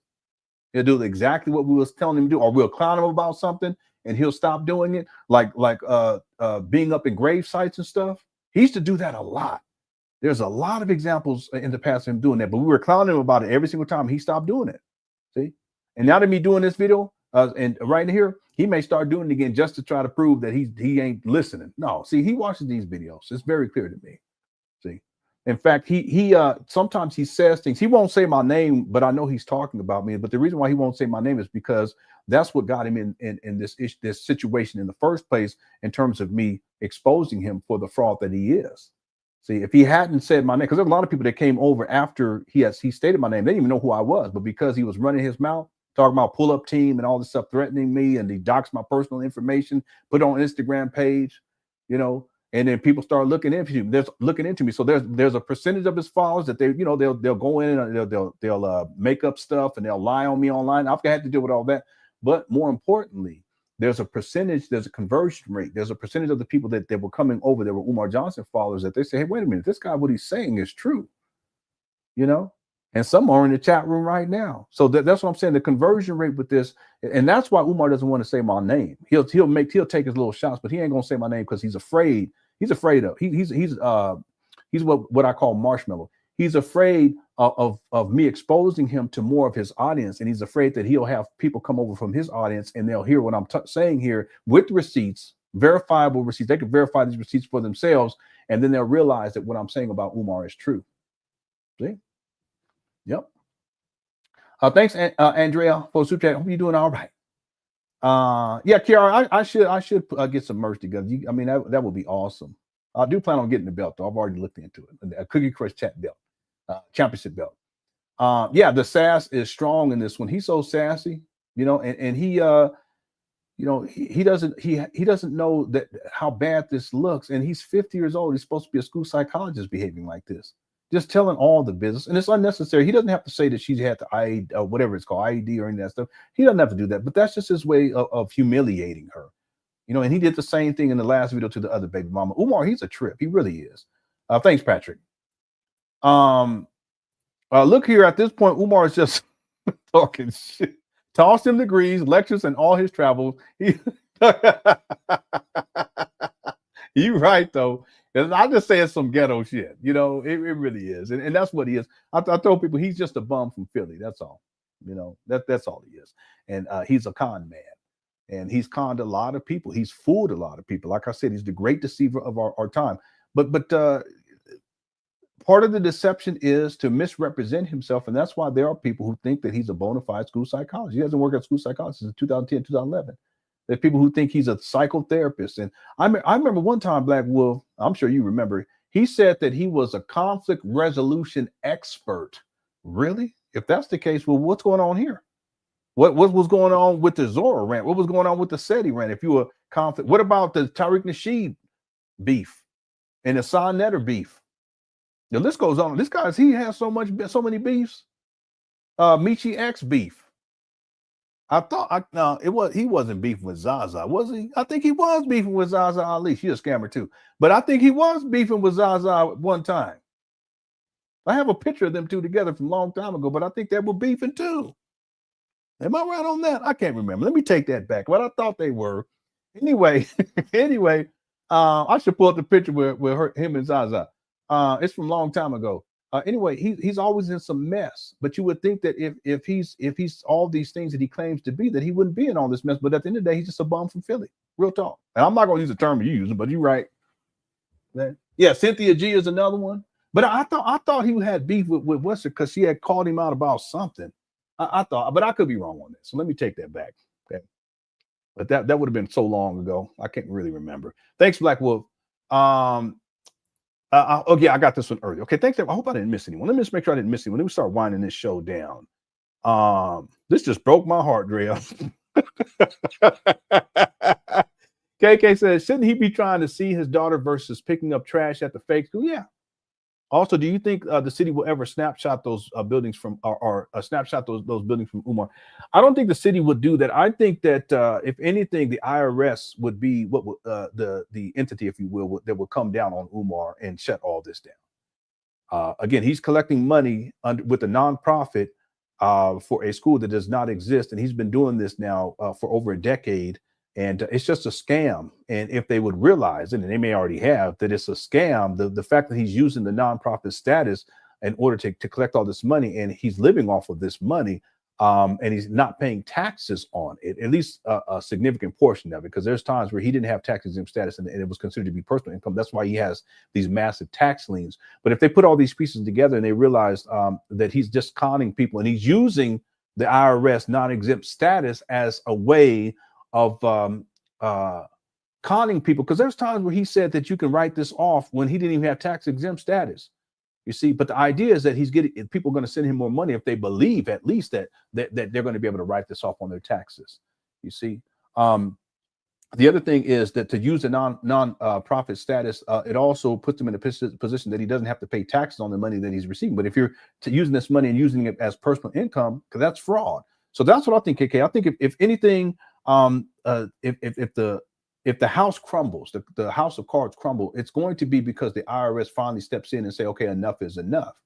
You see, and Umar, he stated that he was audited by the IRS, but there's no record of that. You know, he lies a lot, so I don't know if that's true or not. And I do know he's a con man, and I would like to think that if the IRS audited him, that they would figure it out very quickly that he's using a significant portion of this money for his own personal lifestyle. You see, I would also like to think that the IRS would be able to figure out how much the purchase price was, because they could subpoena records that would indicate that, and they could subpoena bank records, so forth and so on. See, so it's only a matter of time. Umar can only do this for a certain period of time. And I think that at a certain point, what's going to ultimately happen with this is that there will be an entity, it'll be a government entity, and it'll probably be the IRS that comes down on him. But they will already have the case wrapped up. And then what Umar do, he'll play the victim and he'll say that it's the white man, it's the white supremacy and this type of thing. Okay. Yeah. So we'll have to wait and see. Thanks, KK, for super chat. Appreciate it. And then Kara says he's no psychotherapist. He's just a psycho. You're absolutely right. He's mental. He's mentally deranged. He really is. You know, anyone to get online and just be berating and yelling and screaming and shaking, you know, he can't even keep himself still. And he's really angry. I mean, he has a lot of daddy issues. He's very angry with his father. And you would think that someone who is supposedly a psychotherapist would have been in a position that after he's 50 now, that by this time at the age of 50, he would have resolved these things. But evidently that hasn't taken place. I can't remember who said it earlier. It's like he's throwing a tantrum. I think it was Black Anonymous, a Black Wolf, Black Anonymous. I can't remember. But he throws tantrums. That's what he does.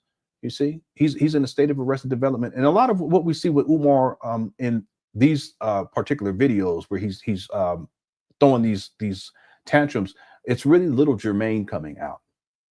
That's really what it is. It's little Jermaine who feels hurt, who feels betrayed by his daddy. You know, he feels as if his daddy's done him wrong. And yeah, I get it, but you're 50 actually. Okay, you're not little Jermaine, Umar. Okay, but in his mind, when he gets into this mode, he flips in his personality. It comes out as little Jermaine. Yeah, it's interesting to watch, but it's also it's just the levels of family dysfunction are so extreme. You know. Okay, thank you, Kiara, for a super chat. Thank you, KK. Okay, Andrea, Beast Nation, everyone else who sent the super chats. We're going to start winding this down now, if you guys don't mind. Let's see, we're at the 12-minute mark, so I want to get to the 20-minute mark, if you guys don't mind.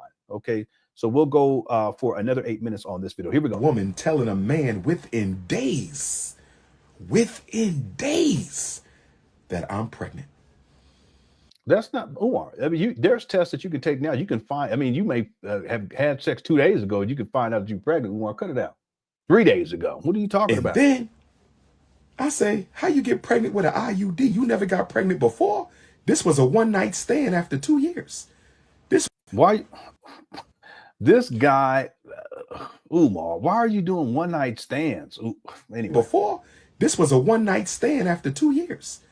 This was damn near a one-night stand. It goes to show you he wasn't in a committed relationship with this woman. Stand after 2 years. You never got pregnant when I was seeing you every day. Yeah, it's possible. She said, no birth control is 100% effective.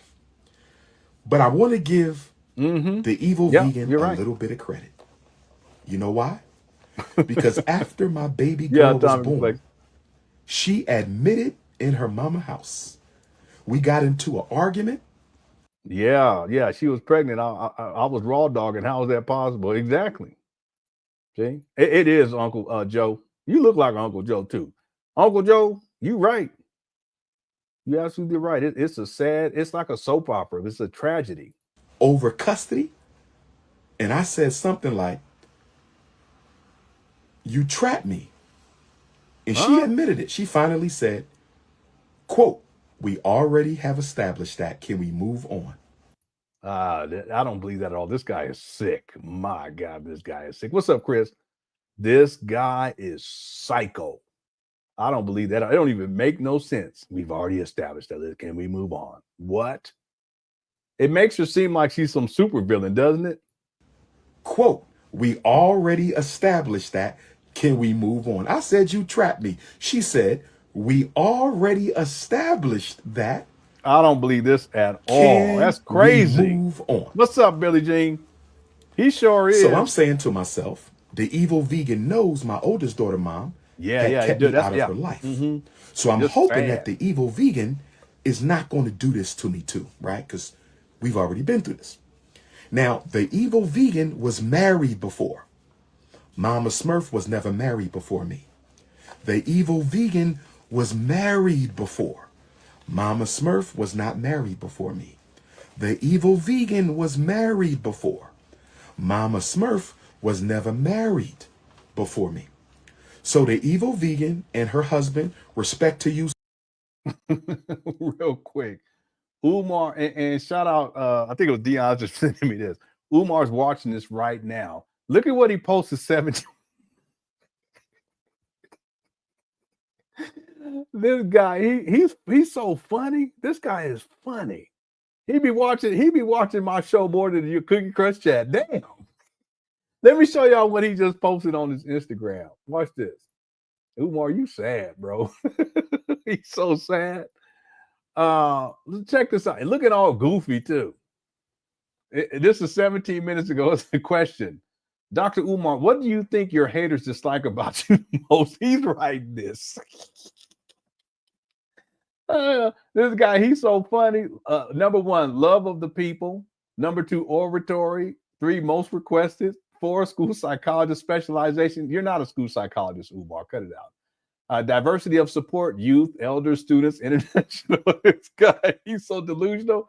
6, credentials. 7, female attention. Oh my God. This man, he got all these baby mamas talking about female attention. Power of Pan Africanism. I don't even know what that is. 9, ancestry. I think what he means by this is because he keeps running with the lie that his daddy told him that they related to Frederick Douglass. It's ridiculous. He also said he was related to Harriet Tubman. Number 10, 6'3" North Philly beard. So people, I guess, are jealous of his patchy ass beard. Wow. And number 11, FDMG donations and support. Yeah, this guy, he's truly delusional, but he's watching this right now as we speak. Okay. All right, let's get back to it. He's so goofy. I want to get to the 20-minute mark. We're at the 14-minute mark. Here we go. I know your name. I'm not going to say it. I respect you. You have a great son. I always told your son when I was around my daughter that whenever I take her out, I would take him out. Of course, her mother never let me take her out in 13 years. But you have a good son, sir. I got nothing but respect for you. You've never disrespected me. I'm not going to disrespect you. Okay? You're only a part of this story because it's a part of the story. So, with all due respect, and I say this with all grace and respect for the ex-husband and for the evil vegan. They had 2 beautiful children. One is still with us, the young prince. He's the same age as baby Smurf. They have 1 son. He's the same age as baby Smurf, respectable young kid. They lost their baby daughter to a tragic car accident. Rest in peace to the princess. Man, why is he telling all the business? They lost their baby daughter to a tragic car accident. Rest in peace to that princess. Beautiful little girl. I saw the picture. No mom, no dad should lose their child. There's no laughs. There's no jokes. There's no none of that. They lost the baby, and we're going to show respect. They lost their daughter. No fault of their own. No fault of their own. They lost their daughter, rest in peace, as an infant. She was an infant when they lost her. She was an infant when they lost her. Rest in peace to the baby. I had to say this because you can only understand. No, Umar, you shouldn't say that. It's just so wrong. He is. He's just a horrible, horrible person. He's despicable. He shouldn't be doing this. He really shouldn't. It's just totally uncalled for. Yeah, he is. He's really messy. He's a messy individual. Mine, Ito says he blocked me on Instagram because I told him to take accountability. That's what he don't want to hear that right now. But it's true. He needs to take accountability, but he won't do that. He's a narcissist. Narcissists never take accountability. They blame everyone. They're always the victim, no matter what. See? That's what he does. He blocks people, and he will block people even if he thinks that they're trying to question him. There's been times where he says a block party, and it's like, why are you doing that? It's not that serious, but that's just how he is. He does not like to be criticized. He does not like to be told what to do. His daddy's the same way. And then I'm gonna tell you something else, he doesn't like women to question him or tell him what to do. And I have a sense his daddy's the same thing too. It's like what is it called? Men, women are to be submissive to men, and men are the head of the household and the head of everything, and women should just capitulate every single that type of mentality. Umar has that. I think his daddy has it too. He'll block people, and in particular, if a woman challenges him or especially if you say hold him accountable, he don't want to hear that. He'll block you. He'll block you right away. Yeah. Thank you for the super chat. He's blocked a lot of people up in here in the chat room. Quick question chat. If you've been blocked by Umar, hit the 1. Adrian says the mothers of the children have not come forward because they probably do not want to be associated with Umar. They may have professional jobs. That's part of it. I do know one of them. She's a business owner. I mean, and she's highly successful.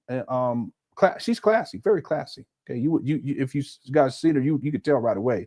But Umar wants to paint her out like she's a ratchet. She's ratchet. She's a hood type of woman. She's not at all.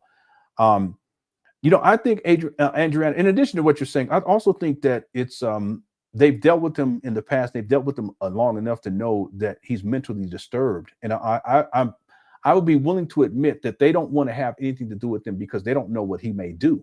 Okay, obviously they don't know what he's going to say because look at how he's doing right now. It's like what he might say next. He lies all the time. But also they're probably concerned about what he might do, or what he may get his flying monkeys to do as a narcissist. See, and that's his followers. He'll tell them to go up to the woman's place of business. He's done this in the past, 2018, to go up to the second baby mama's place of business and confront her about why he can't see the child. You see, that's very dangerous. So with that type of behavior, I'm sure that they're in a position where they have to protect themselves. And so they don't want to have anything to do with this guy. They don't have anything to do with him. See. Thank you for the super chat. I don't know what the occupation is for his first baby mom, but the second baby mom, she's highly successful. Highly successful. He calls her bougie, but it's not because she's bougie. It's just she's highly successful. And Umar, anytime he sees people who are more successful than him, he tries to demean and disrespect them, especially women who are more successful than him. Okay, he always going at the men, but he see a woman, see, and she say something that he don't like. Anyway, thanks, Adriana. Umar, a closet member. yeah. Umar's he's in a closet member. He's one of them closet members. See, he don't really tell people, but he's part of the Cookie Crush chat. He's watching it right now. See? And I've been telling you, Umar, I've been telling you what you need to do, but you don't listen. You hard-headed, just like your daddy. But you see how everything has turned out, and things are a lot worse than what people know, right? Right? Things in your life, you're in and you have been in for a long time, but things have gotten really, really bad, haven't they? Mm-hmm. Yeah, you know it. But see, the definition of insanity is doing the same thing over and over again, expecting different results. You keep doing the same shit over and over again. I'm trying to hip you to the game so you get on the right track. Stop doing the same bullshit, but you don't listen. But that's why you're getting the same results. Okay, you're more bummy and more bummy and more bummy as time progresses. See, look at you. I'm just letting you know because I know you watch these videos. Okay, but you don't listen. But that's on you. All right. Amine Ito says, watching Umar is triggering. All narcs are the same. How did she trap you if you went in there raw? Exactly. See, they never want to hold themselves accountable. It's always someone else's fault. And then they concoct these fantasies. You know, I actually think that these narcissistic people, they actually believe these fantasies, the head movies. They actually start to believe what they're saying. You know, and because they believe it so strongly, that's how they respond to the situation. It's not even an accurate representation of the situation, but they respond as if it's an accurate representation. They're living in a whole nother reality. It's delusional. It's head movie space, you know? And see, you would think that a person, if you're a rational thinking person, you're going to say, okay, if I'm up in there raw dog and I'm not using protection, inevitably she's going to get pregnant, right? It's inevitable. Whether she's using contraception or what have you. But even if she is, as a man, you should be responsible enough that if you don't want to get her pregnant, then you should strap up too. It's really that simple. See? But again, narcissists, they never want to hold themselves accountable. It's always someone else's fault. See? And that's the thing about Umar that's so unbecoming. He doesn't realize it because he's a narcissist. But it's very unbecoming because he's supposed to be this great black leader, but he doesn't want to be responsible for anything. He just wants to live a life like a child that have no responsibility. And to this day, he's living that way at the age of 50. That's why he's into all of this shit. And there's always some mess going on with this guy. He doesn't realize it because he blames everyone else. But that narcissism is what has gotten him to all of this trouble. He's greedy. Okay. He's gluttonous. Okay. He's narcissistic. The list goes on and on and on with this guy. Okay. But he don't listen. He don't listen. I don't get it. If you up in there like that, you best believe somebody gonna get pregnant at some point. Okay. Real talk. Thank you, Line Ito.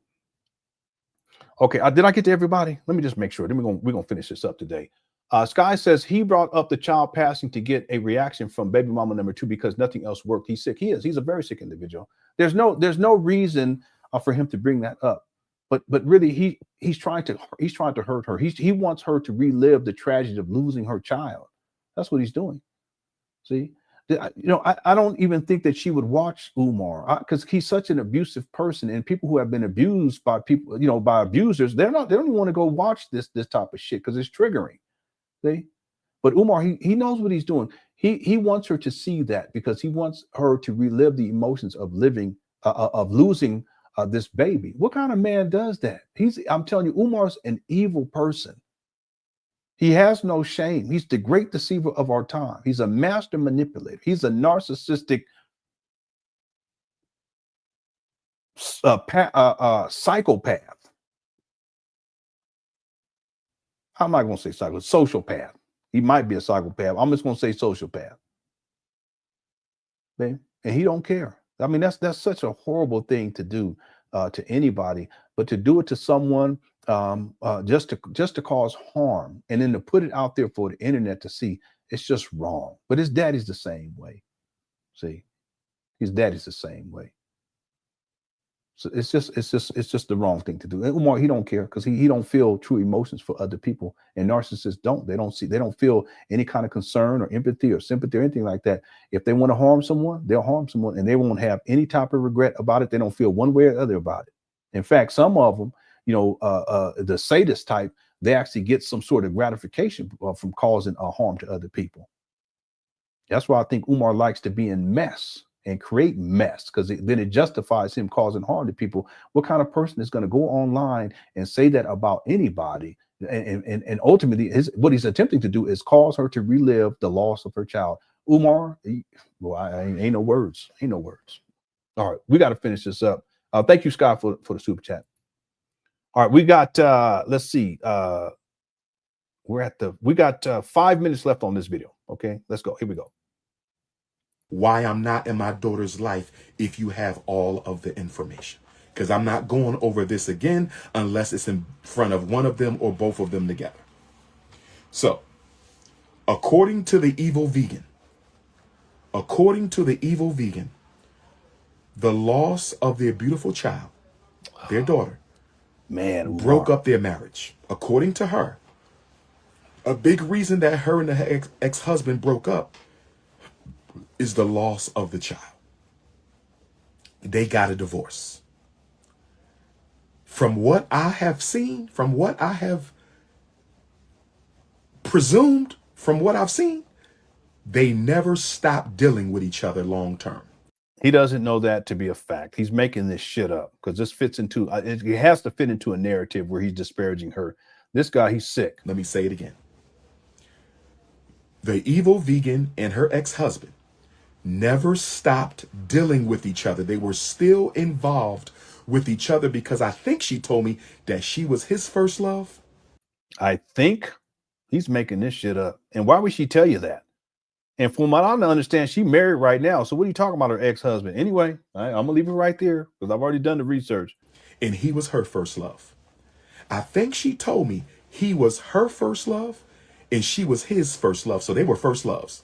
First loves, married, divorced. They lost a child through a tragedy, no fault of their own. Rest in peace to the princess.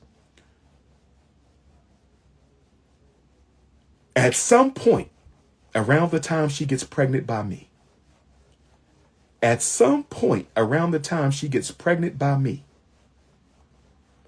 her ex-husband gets a girlfriend.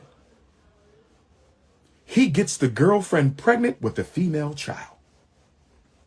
The ex-husband gets the girlfriend pregnant with a female child. I think y'all know where this is going. See, he's trying to make it seem like the ex-husband was still dealing with her, and because he gets another woman pregnant while he's dealing with her, there's something scandalous going on. No. The ex-husband, if it is indeed an ex-husband, because he'd be making up shit, had already moved on. She's married. I don't want to say too much, but the last name is like an Irish last name. I'm going to leave it right there. So I don't know what you're talking about, Umar, but this is just the stories that it's the narrative that he's attempting to paint because he wants to humiliate. That's what he's doing. He brought the child. Yeah, I got that one. Thank you so much. I apologize. I'm so behind in this chat room.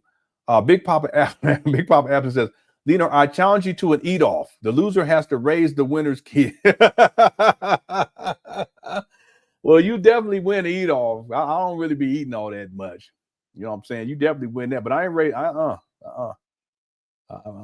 You need to raise your own kids, Umar. Stop having these babies and creating all these babies around the world, raw dogging it, and then all of a sudden you're a victim. That's what you need to do, Umar. Okay? All right, Big Papa absence. He sure is absent. He want everybody else to raise his kids. See? Look at this bum he got. Thanks, Big Papa absence for super chat. Here we go. We got to close this out. Here we go. I think y'all know where this is going. The ex-husband gets his girlfriend pregnant. Ain't nothing funny about this, bro. Ain't nothing funny. The ex-husband gets his girlfriend pregnant with a female child. They lost their daughter. And he goes and makes a daughter with another woman. They lost their daughter. He goes and makes a daughter with another woman.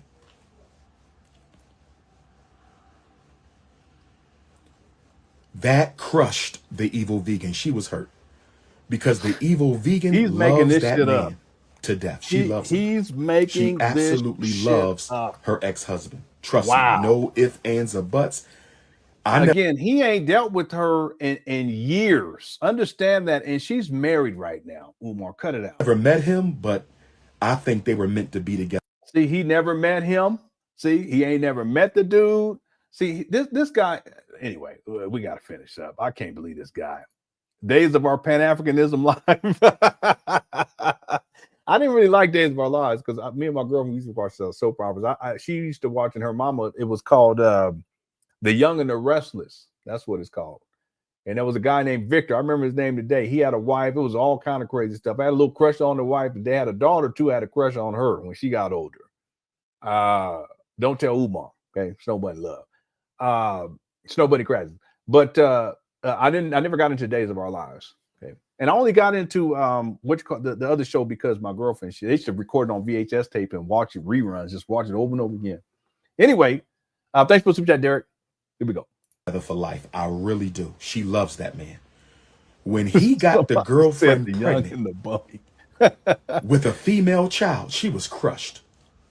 But yeah, that's him. Hope was not lost. No, it's not. It's because not they everybody. could still get Just a few remarried people. and have another daughter themselves. It's like just a handful. Hope was not lost because they could still get remarried and have another child. What? But guess what the ex-husband does now? Again, respect to you, sir. I can't say you was right or wrong. I don't know your side of the story. It's none of my business. I'm only telling it because it's part of my business now. After the ex-husband gets the girlfriend pregnant with a female child, after the ex-husband, he's trying to think of something. This is what you call pathological lying. He's thinking of something. That's why he has to pause and he's repeating it because he's trying to figure out what to say. Husband gets the girlfriend pregnant with the female child. He decided to marry her. The evil vegan went from hurt. We can call this a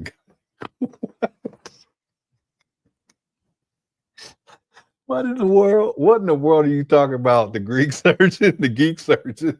Geek surgeon said we can call this the gilding bump. What? Wait, what? All right, let's go. Y'all crazy. Thanks for the super chat. Let's keep going. We're almost done. Here we go. In fact, let me real quick. Let me close out this poll because I want to make sure I do it before we end. Why did Umar Johnson return to the abandoned buildings today? We had 1,000, almost 400 votes. We had 1,398. So if there's two more people that haven't voted, get your vote in.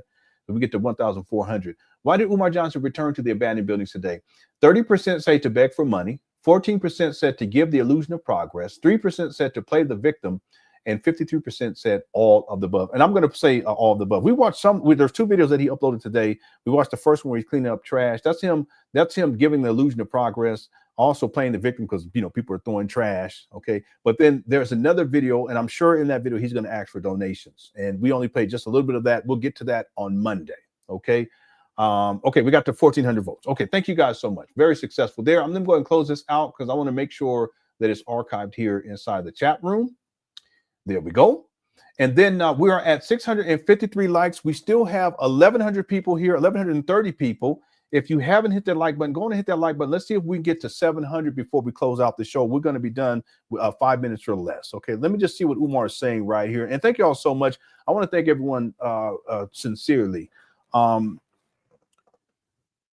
It brings a lot of joy to my life. And also the camaraderie. I see people in the chat room, greeting each other, how are you doing? How you been? Sometimes people we haven't seen them for a while. Very supportive. Same thing, Holly B, if you're still here, like I said, I'll be praying for you. Hope everyone else, if you're praying, if you're someone who prays, pray for Holly B for the best outcome with the health situation. I want to say it again, Holly B, if you need anything else moving forward, anything at all, okay, let us know. Okay, Cook Course Chat is very supportive, been very supportive here on my YouTube page. I'm very appreciative, and we always help out when we can when people are going through things. So please let us know. I really do appreciate you guys. Okay, thank you guys so much. The last 2 months has been incredible. Like I said, last month was my second best month on YouTube ever. The month before was probably my sixth, maybe seventh best month on YouTube ever. And I'm very, very thankful and very, very grateful. The numbers are through the roof. Never done numbers like this before. So thank you guys so very much. We'll be back on Monday. Okay. Again, let me go ahead and close this. Close out the poll. We're at 650 likes. We want to try to get to 700. And I just want to hear what Umar says at the end of this little segment. And then next week, we'll pick up where we left off. Okay. We're at the 19-minute mark. Here we go. Trauma. When the ex-husband decided to marry the girlfriend who he impregnated with a female child, he eliminated forever the evil vegan's dream of reconnecting with her husband and having another daughter. He shattered it. He shattered it. Yeah, he's making this shit up. He's selling it. He's really trying to sell it to people. It's just over the top. Look how evil this guy is. Look at his face. Something ain't right with him, and hasn't been for a very long time. Look at this guy. Look at him. I'm going to have to put that in the next thumbnail. Look at this guy. Shattered it. Inside his mama closet. That poor baby, that poor mama can't even get no sleep. If he never impregnates that Stop. woman, Don't all due stop doing respect to this. her, Don't stop doing that. if he never marries that woman, we probably would not have a daughter right now. Oh boy, y'all crazy. If he never impregnate his girlfriend, if he never decides to marry his girlfriend, we never have our beautiful baby. And I thank God for my. Yeah, Edward. Captain Edward says if she wanted more kids, why would she have an IUD? Okay. Yeah, that's critical thinking right there. I did not even think to think that. Yeah, shout out to Captain Edward right there. Y'all see that point? If she wanted more kids, like Umar's saying, why would she have an IUD? Damn. Edward get the Cookie Crush Chat Award. That's a huge point. I didn't even think about that. See? Look at this IUD Ifatunde Umar device. Well, you crazy, B. That's a great point. A great point. Yeah, shout out to Captain Edward on that one. Yep. Here we go. Daughter every day. She looks just like her father. Baby Smurf looks just like her mother. I love her just the same, though. I love both my daughters the same. But the princess of Pan Africanism looks just like Dr. Jermaine Shoemake. She looks just like Dr. Jermaine Shoemake. So anyhow, I didn't know. See how he's saying Jermaine Shoemake? That's a shot at his daddy. He don't want to say Umar Johnson because his daddy named him Umar Ibn Rashad Abdullah Johnson. Johnson is his daddy's last name. Jamal Johnson. That's not his original name, though. He don't want people to know his original name, but I know what it is. Noel.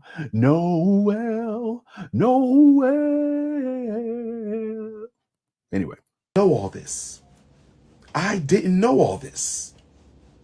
I didn't know this. So we go to the first prenatal appointment, brothers and He's so sisters. theatrical. I want to take you back to October of 2010 when I took over the global Black consciousness movement. I want to take you back to October of 2010 when I took over. Yeah, he really is. And what some of the stuff he's saying is personal, very personal. Very personal. Medical. Umar, I tell you. The global Black consciousness movement. I want to take you back to October of 2010 when I took over the global Black consciousness movement. Yeah. We conceived the princess of Pan Africanism. I heard on a podcast that he don't claim the third baby because it's a fair baby since we gossiping on the Umar. Might as well. Well, the thing is, from my research, online records show that that third baby mama was in her early 20s and Umar was 41. No, he was 41. So that's why I think he don't claim the third baby mama. And if it was a fair, I don't think Umar would care if it was a fair because he's scandalous. He sleep around. He sleep with anybody. See, but who knows? Ain't no telling. Ain't no telling. And not just that though. There ain't no telling how many other kind of crazy shit because he's always in some mess. We just scratched the surface with this guy with all the mess. He's so messy. He messier than Messy Jesse. Here we go. A week before, 2 weeks before, or a week after the Chicago interview that made me a legend. The Chicago interview was September 18th, 2010. So we conceived early September of 2010 or the next week after the Chicago interview. So anyway, she says she's pregnant. I beg her, please don't do me like my first daughter's mother. Let me be a dad.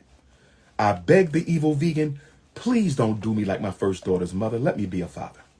I beg the evil vegan, please don't do this to me. Let me be a father to my child. She says she wouldn't. We know how that ends up. With the bumpity bump. Because he had it back then too. I don't want to give the age of the third baby mama. It's just I don't want to do that because that's a little bit too much. But based upon my research and online records, she was I'll say this, that she was in her early 20s. Yeah. So we go to the first doctor's appointment, me and the evil vegan. She picks me up. I think she's driving. I drove with her, but I could have drove, but I drove with her. I don't believe this at all. See, Umar's not the type of person who would let a woman drive him anywhere, especially one that he's dealing with. He would want to be driving because for him, this is control and power. I don't believe that at all. We do the first prenatal month, number 1, pregnancy number 1. So she driving you and she pregnant? You got to be kidding me. And I had planned to go to every prenatal just like I did with my first baby. I had planned to go to every prenatal. We come out that's of what the he's first saying to go. prenatal appointment. We're sitting in her car. Dr. Umar, What's the up, evil Kev? vegan. Dr. Umar, the evil vegan. Dr. Umar, the evil vegan. And she says, can I ask you a question? I said, sure, baby. No, he What's had a your car back question? then. Can I ask you a question? Sure, what's your question? And this is her question. I need y'all to listen to me. Listen, listen, listen. She said, I'm working on a movie on my life. There will be a Dr. Umar movie. I'm going to write it up. I'm going to pitch it to Tyler Perry. What are you talking about? There will be a Dr. Umar movie. I'm working on it now. What are you talking about? I thought you were going to say what she said. This guy's, what he ADHD ass? And I'm going to pitch it to Tyler Perry. Anyway. What in the world is this guy talking? What happened? Here we go. Back to the head. I mean, it's just, what happened?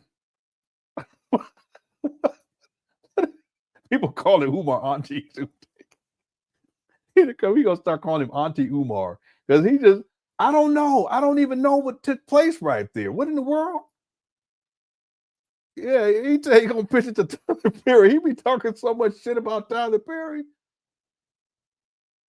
He forgetting his notes. I guess I don't know what happened right there. That was just really, really weird. He gonna be playing Auntie Umar. Medea. Yeah, he just I don't know what's going on right there. Yeah, don't do that. Don't do that. Yeah, he talked so much shit about Tyler Perry, but he talked about in 2 days. I don't know what happened right there because he said, "Do you want me to tell you what she said?" Then he started talking about a movie. Can I ask you a question? Sure, what's your question? And this is her question. I need y'all to listen to me. Listen, listen, listen. She said, I'm working on a movie on my life. There will be a Dr. Umar movie. What just happened? This guy is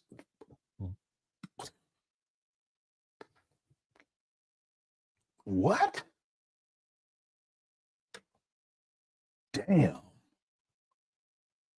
I done seen it all.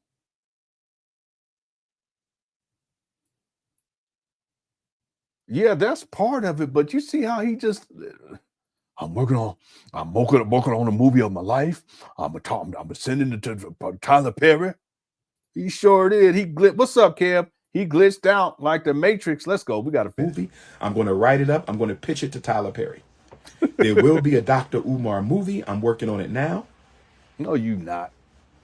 And how you working on a movie in your mama closet? He don't know what to say next. That's what it is. I'm going to pitch it to Tyler Perry. Anyway. That'd be great. That'd be a great movie. She says, should I let my son, Derek, who we are going to call Junior, and the ex-husband we're going to call Senior. She said, should I let Junior be in his father's wedding? His father is getting married. Should I let Junior be in Senior's wedding? Should I let my son be in his father's wedding? And I said, why would you not? See him pause because he has to think about it. He's lying. He's totally lying right here.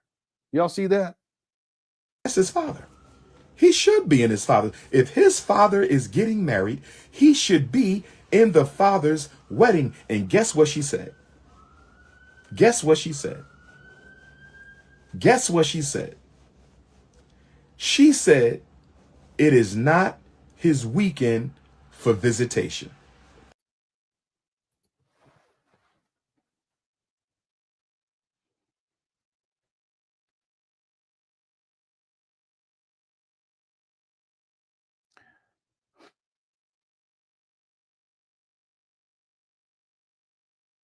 You see what this has come down to, Umar? You such a clown. I mean, you got to stop. You have to stop. The story doesn't even make any sense. You just making this shit up.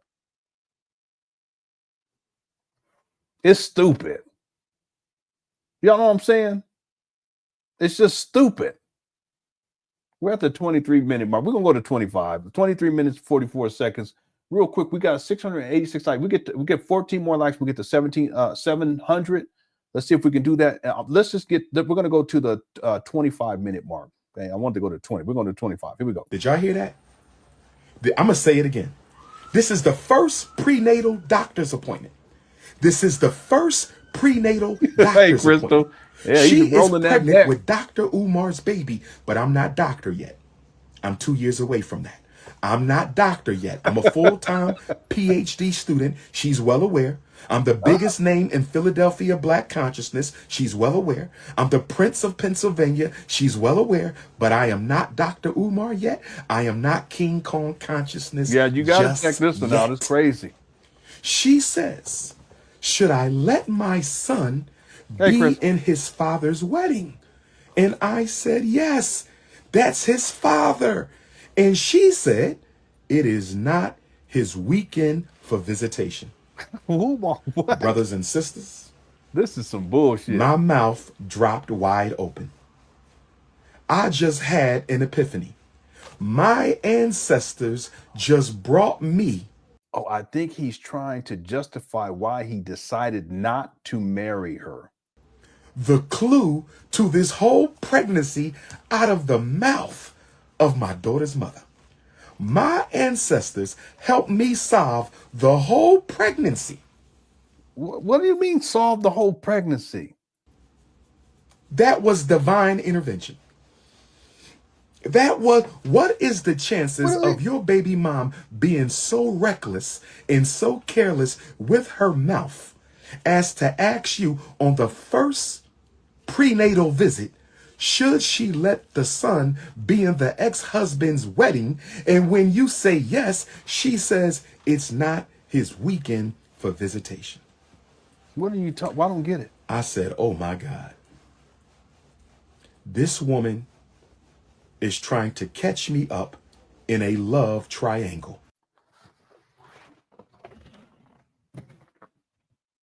Oh my God. What in the world? I forgot to put the lights on. I can't take it. What in the world? What did he just say? He said a love. What? I don't. A love triangle? This guy is batshit crazy, y'all. He's batshit crazy. Not just crazy. He's chicken shit crazy. Y'all understand what I'm saying? This guy is, he's legit. He's cray-cray. He's delulu. He's bonkers. This guy said she trying to catch him up in a love triangle. What are you talking about? Because she didn't want the child to, based upon what he said. I don't think the conversation happened. None of this makes sense. But just because she said she don't want the child because it's he don't have visitations at that time, that means that she wants you. What are you talking about? I don't know. That's it.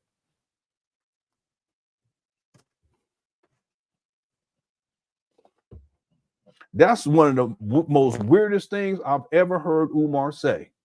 He's saying that on the first prenatal,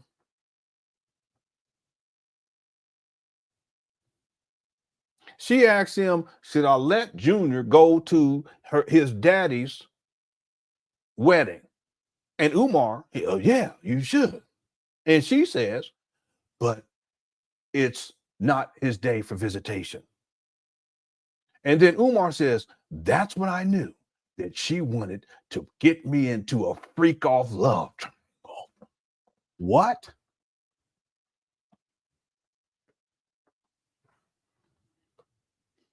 Because he's sexy with his. I ain't never heard no shit like this ever. This is one of the craziest shits I've ever heard. And I've heard a lot of crazy shit from Umar. But this right here, He go from prenatal to a love triangle. The first prenatal visit where she driving the car, she pregnant. This is nuts. I don't have anything else to say on that. It don't make no sense. It's like a fictional movie. It makes absolutely no sense whatsoever unless he's trying to pitch this shit to Tyler Perry. Umar, this guy is nuts. How does he get to a love triangle from this? Because she said, this be it, because I'm trying to make sense, but I'm gonna be done. Because she said that the boy can't, she don't want the boy to go, I guess, because that's not the daddy's visitation day. And then Umar says, oh, that means that she wanted to get me caught up in a love triangle. What are you talking about? What does that got to do with anything like that? The love triangle between who? You, her ex husband, and her? What kind of P did he? How did we go to the freak off from this? All right. We got more to get into on Monday. Okay. We live stream today this week, Monday, Tuesday, Wednesday, Thursday, Friday, Saturday, Sunday. Love. Okay. I need to get some sleep and I need a break. Okay. We'll be back on Monday. We're going to pick up right here with the love triangle. My goodness gracious. This is at the 25-minute mark. Is that right? Yeah, this is the second video. So the 25-minute mark. Love triangle. Umar, you nuts. I done heard it all. This is another classic right here. You can't beat this. Okay. Ain't nothing like this on Netflix. Okay, real quick. Thanks, Lenon. I'm really learning a lot. Thank you. Oh, you're so welcome. Thank you. Thank the Cookie Crush chat. Thanks everyone who's been coming in. The numbers have been off the charts. I've been getting more views and more likes and the super chats and all that stuff off the chart. Again, last month was my second best month here on YouTube, and then the month before was probably my sixth best month here on YouTube. And I want to thank everyone. Okay, I really do appreciate y'all. I appreciate y'all coming and take the time to attend and putting in the votes, hitting that like button, super chats, cash apps, PayPal, super stickers, and all that. I really do appreciate it. Also, thanks to the moms for handling business. I appreciate y'all. I really appreciate y'all. And the Cookie Crush chat continues to be undefeated. Okay, so we're gonna keep this going. We'll be back on Monday. Okay, and then Beast Nation says we can see the Tweety birds and stars around Lennon Head after that point. Yeah, I don't get it. That's crazy. Can anyone? Well, we ain't got time. I'm going to replay that part again next week, and I'm going to dare someone in Cookie Crush chat. It don't matter who it is. I'm going to dare someone to make that shit make sense. And if you can make it make sense, I will cash app you $25. I'll cash app you $50 if you can make that make sense. Okay. I was going to say 100, but I got too many kids. If you can make this make sense, I will cash app you $50. All right. Umar, if you want to come on and make this make sense, I will cash app you $100. Okay. And next time I'll make it 200. All right. All right. Thanks, Beast Nation. Shout out to the Cookie Crush chat. Y'all undefeated. The Prince of Panpsychoism. Yeah, he's psycho. That's for sure. There's definitely something wrong up there, and it's been that way for a very long time. And I don't think it's going to change.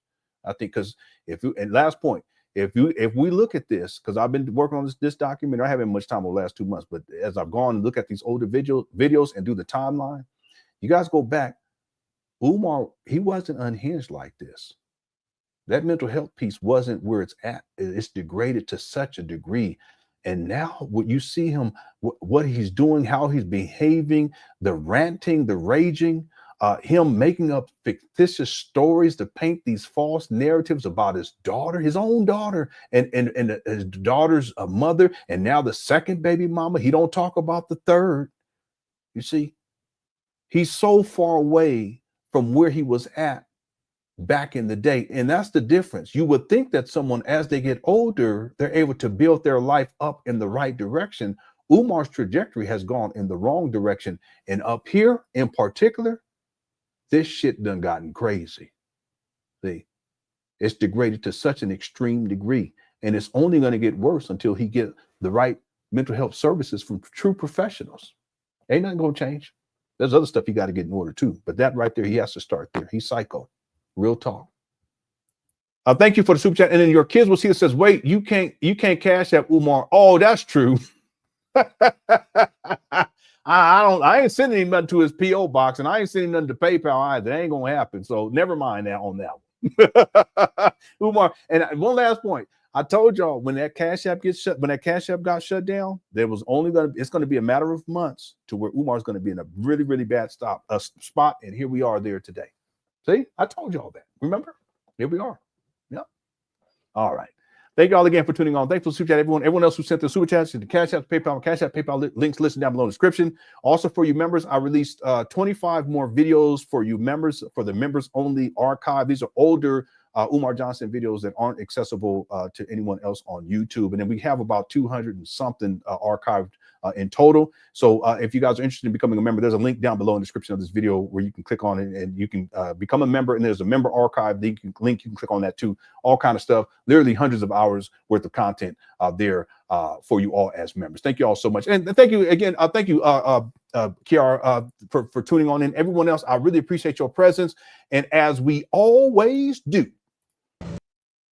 Oh my gosh, so you're fancy, huh? Yeah, black community activist. Yes, ma'am. Okay, Yes, ma'am. Well, good for you. Thank you. Thank you. We're all good. All right. Cookie Crunch, that's undefeated. I want to see some of them bunnies. We love the bunnies. So what? I ain't putting nothing on nothing. Yeah, the Cookie Crunch, that's undefeated. Your membership is on rails. I remember that way. I was stuck there now. Monday, sir. See her eyes shine, she's my snow bunny queen. In the winter light, so she's my sweet dust of cream. Touch to my nose, this love was God is so raw. Make you move, stepping out of control. It's me and you tonight. Snow bunny. Everything's alright. Got that smooth soul feel. No, that's next to the law. You so welcome. Thank you. See her eyes shine, she's my snow bunny queen. In the winter light, so she's my sweet dust of cream. Touch to my nose, this love was God is so raw. Make you move, stepping out of control. It's me and you tonight. Snow bunny. Moving on the floor. Everything's alright. Little princess. Got that smooth soul feel. No, that's next to the law. My snow bunny love. Been party by the night. See her eyes shine, she's my snow bunny queen. Thank you, Peach. We In the appreciate it. winter light, so she's my sweet dust of cream. Miss Old Touch School. to my nose, this love was God is so raw. Make you move, stepping out of control. It's me and you tonight. Snow bunny. Jay Everything's alright. Jonathan. Got that smooth soul Idris in the feel. building. No, that's next to Anything, the Papa, law. anything. Drea, much respect. Party by the night. See her eyes shine, she's my snow bunny Praise in the queen. building. In the winter light, so she's my sweet dust of cream. Touch to my nose, this love was God is so raw. Y'all crazy. Make you move, stepping out of control. It's me and you tonight. Snow bunny. Moving on the floor. Yeah, check the archive, Renee. It was a classic. Yesterday, too. No, that's next to the law. Shout out Swagger Nico. All right. Thank y'all so much for tuning on in. Hope you enjoyed the show. Thanks for all the participation. And please enjoy your weekend as always. I appreciate y'all very, very much. Love y'all. All right. Y'all take care. Peace.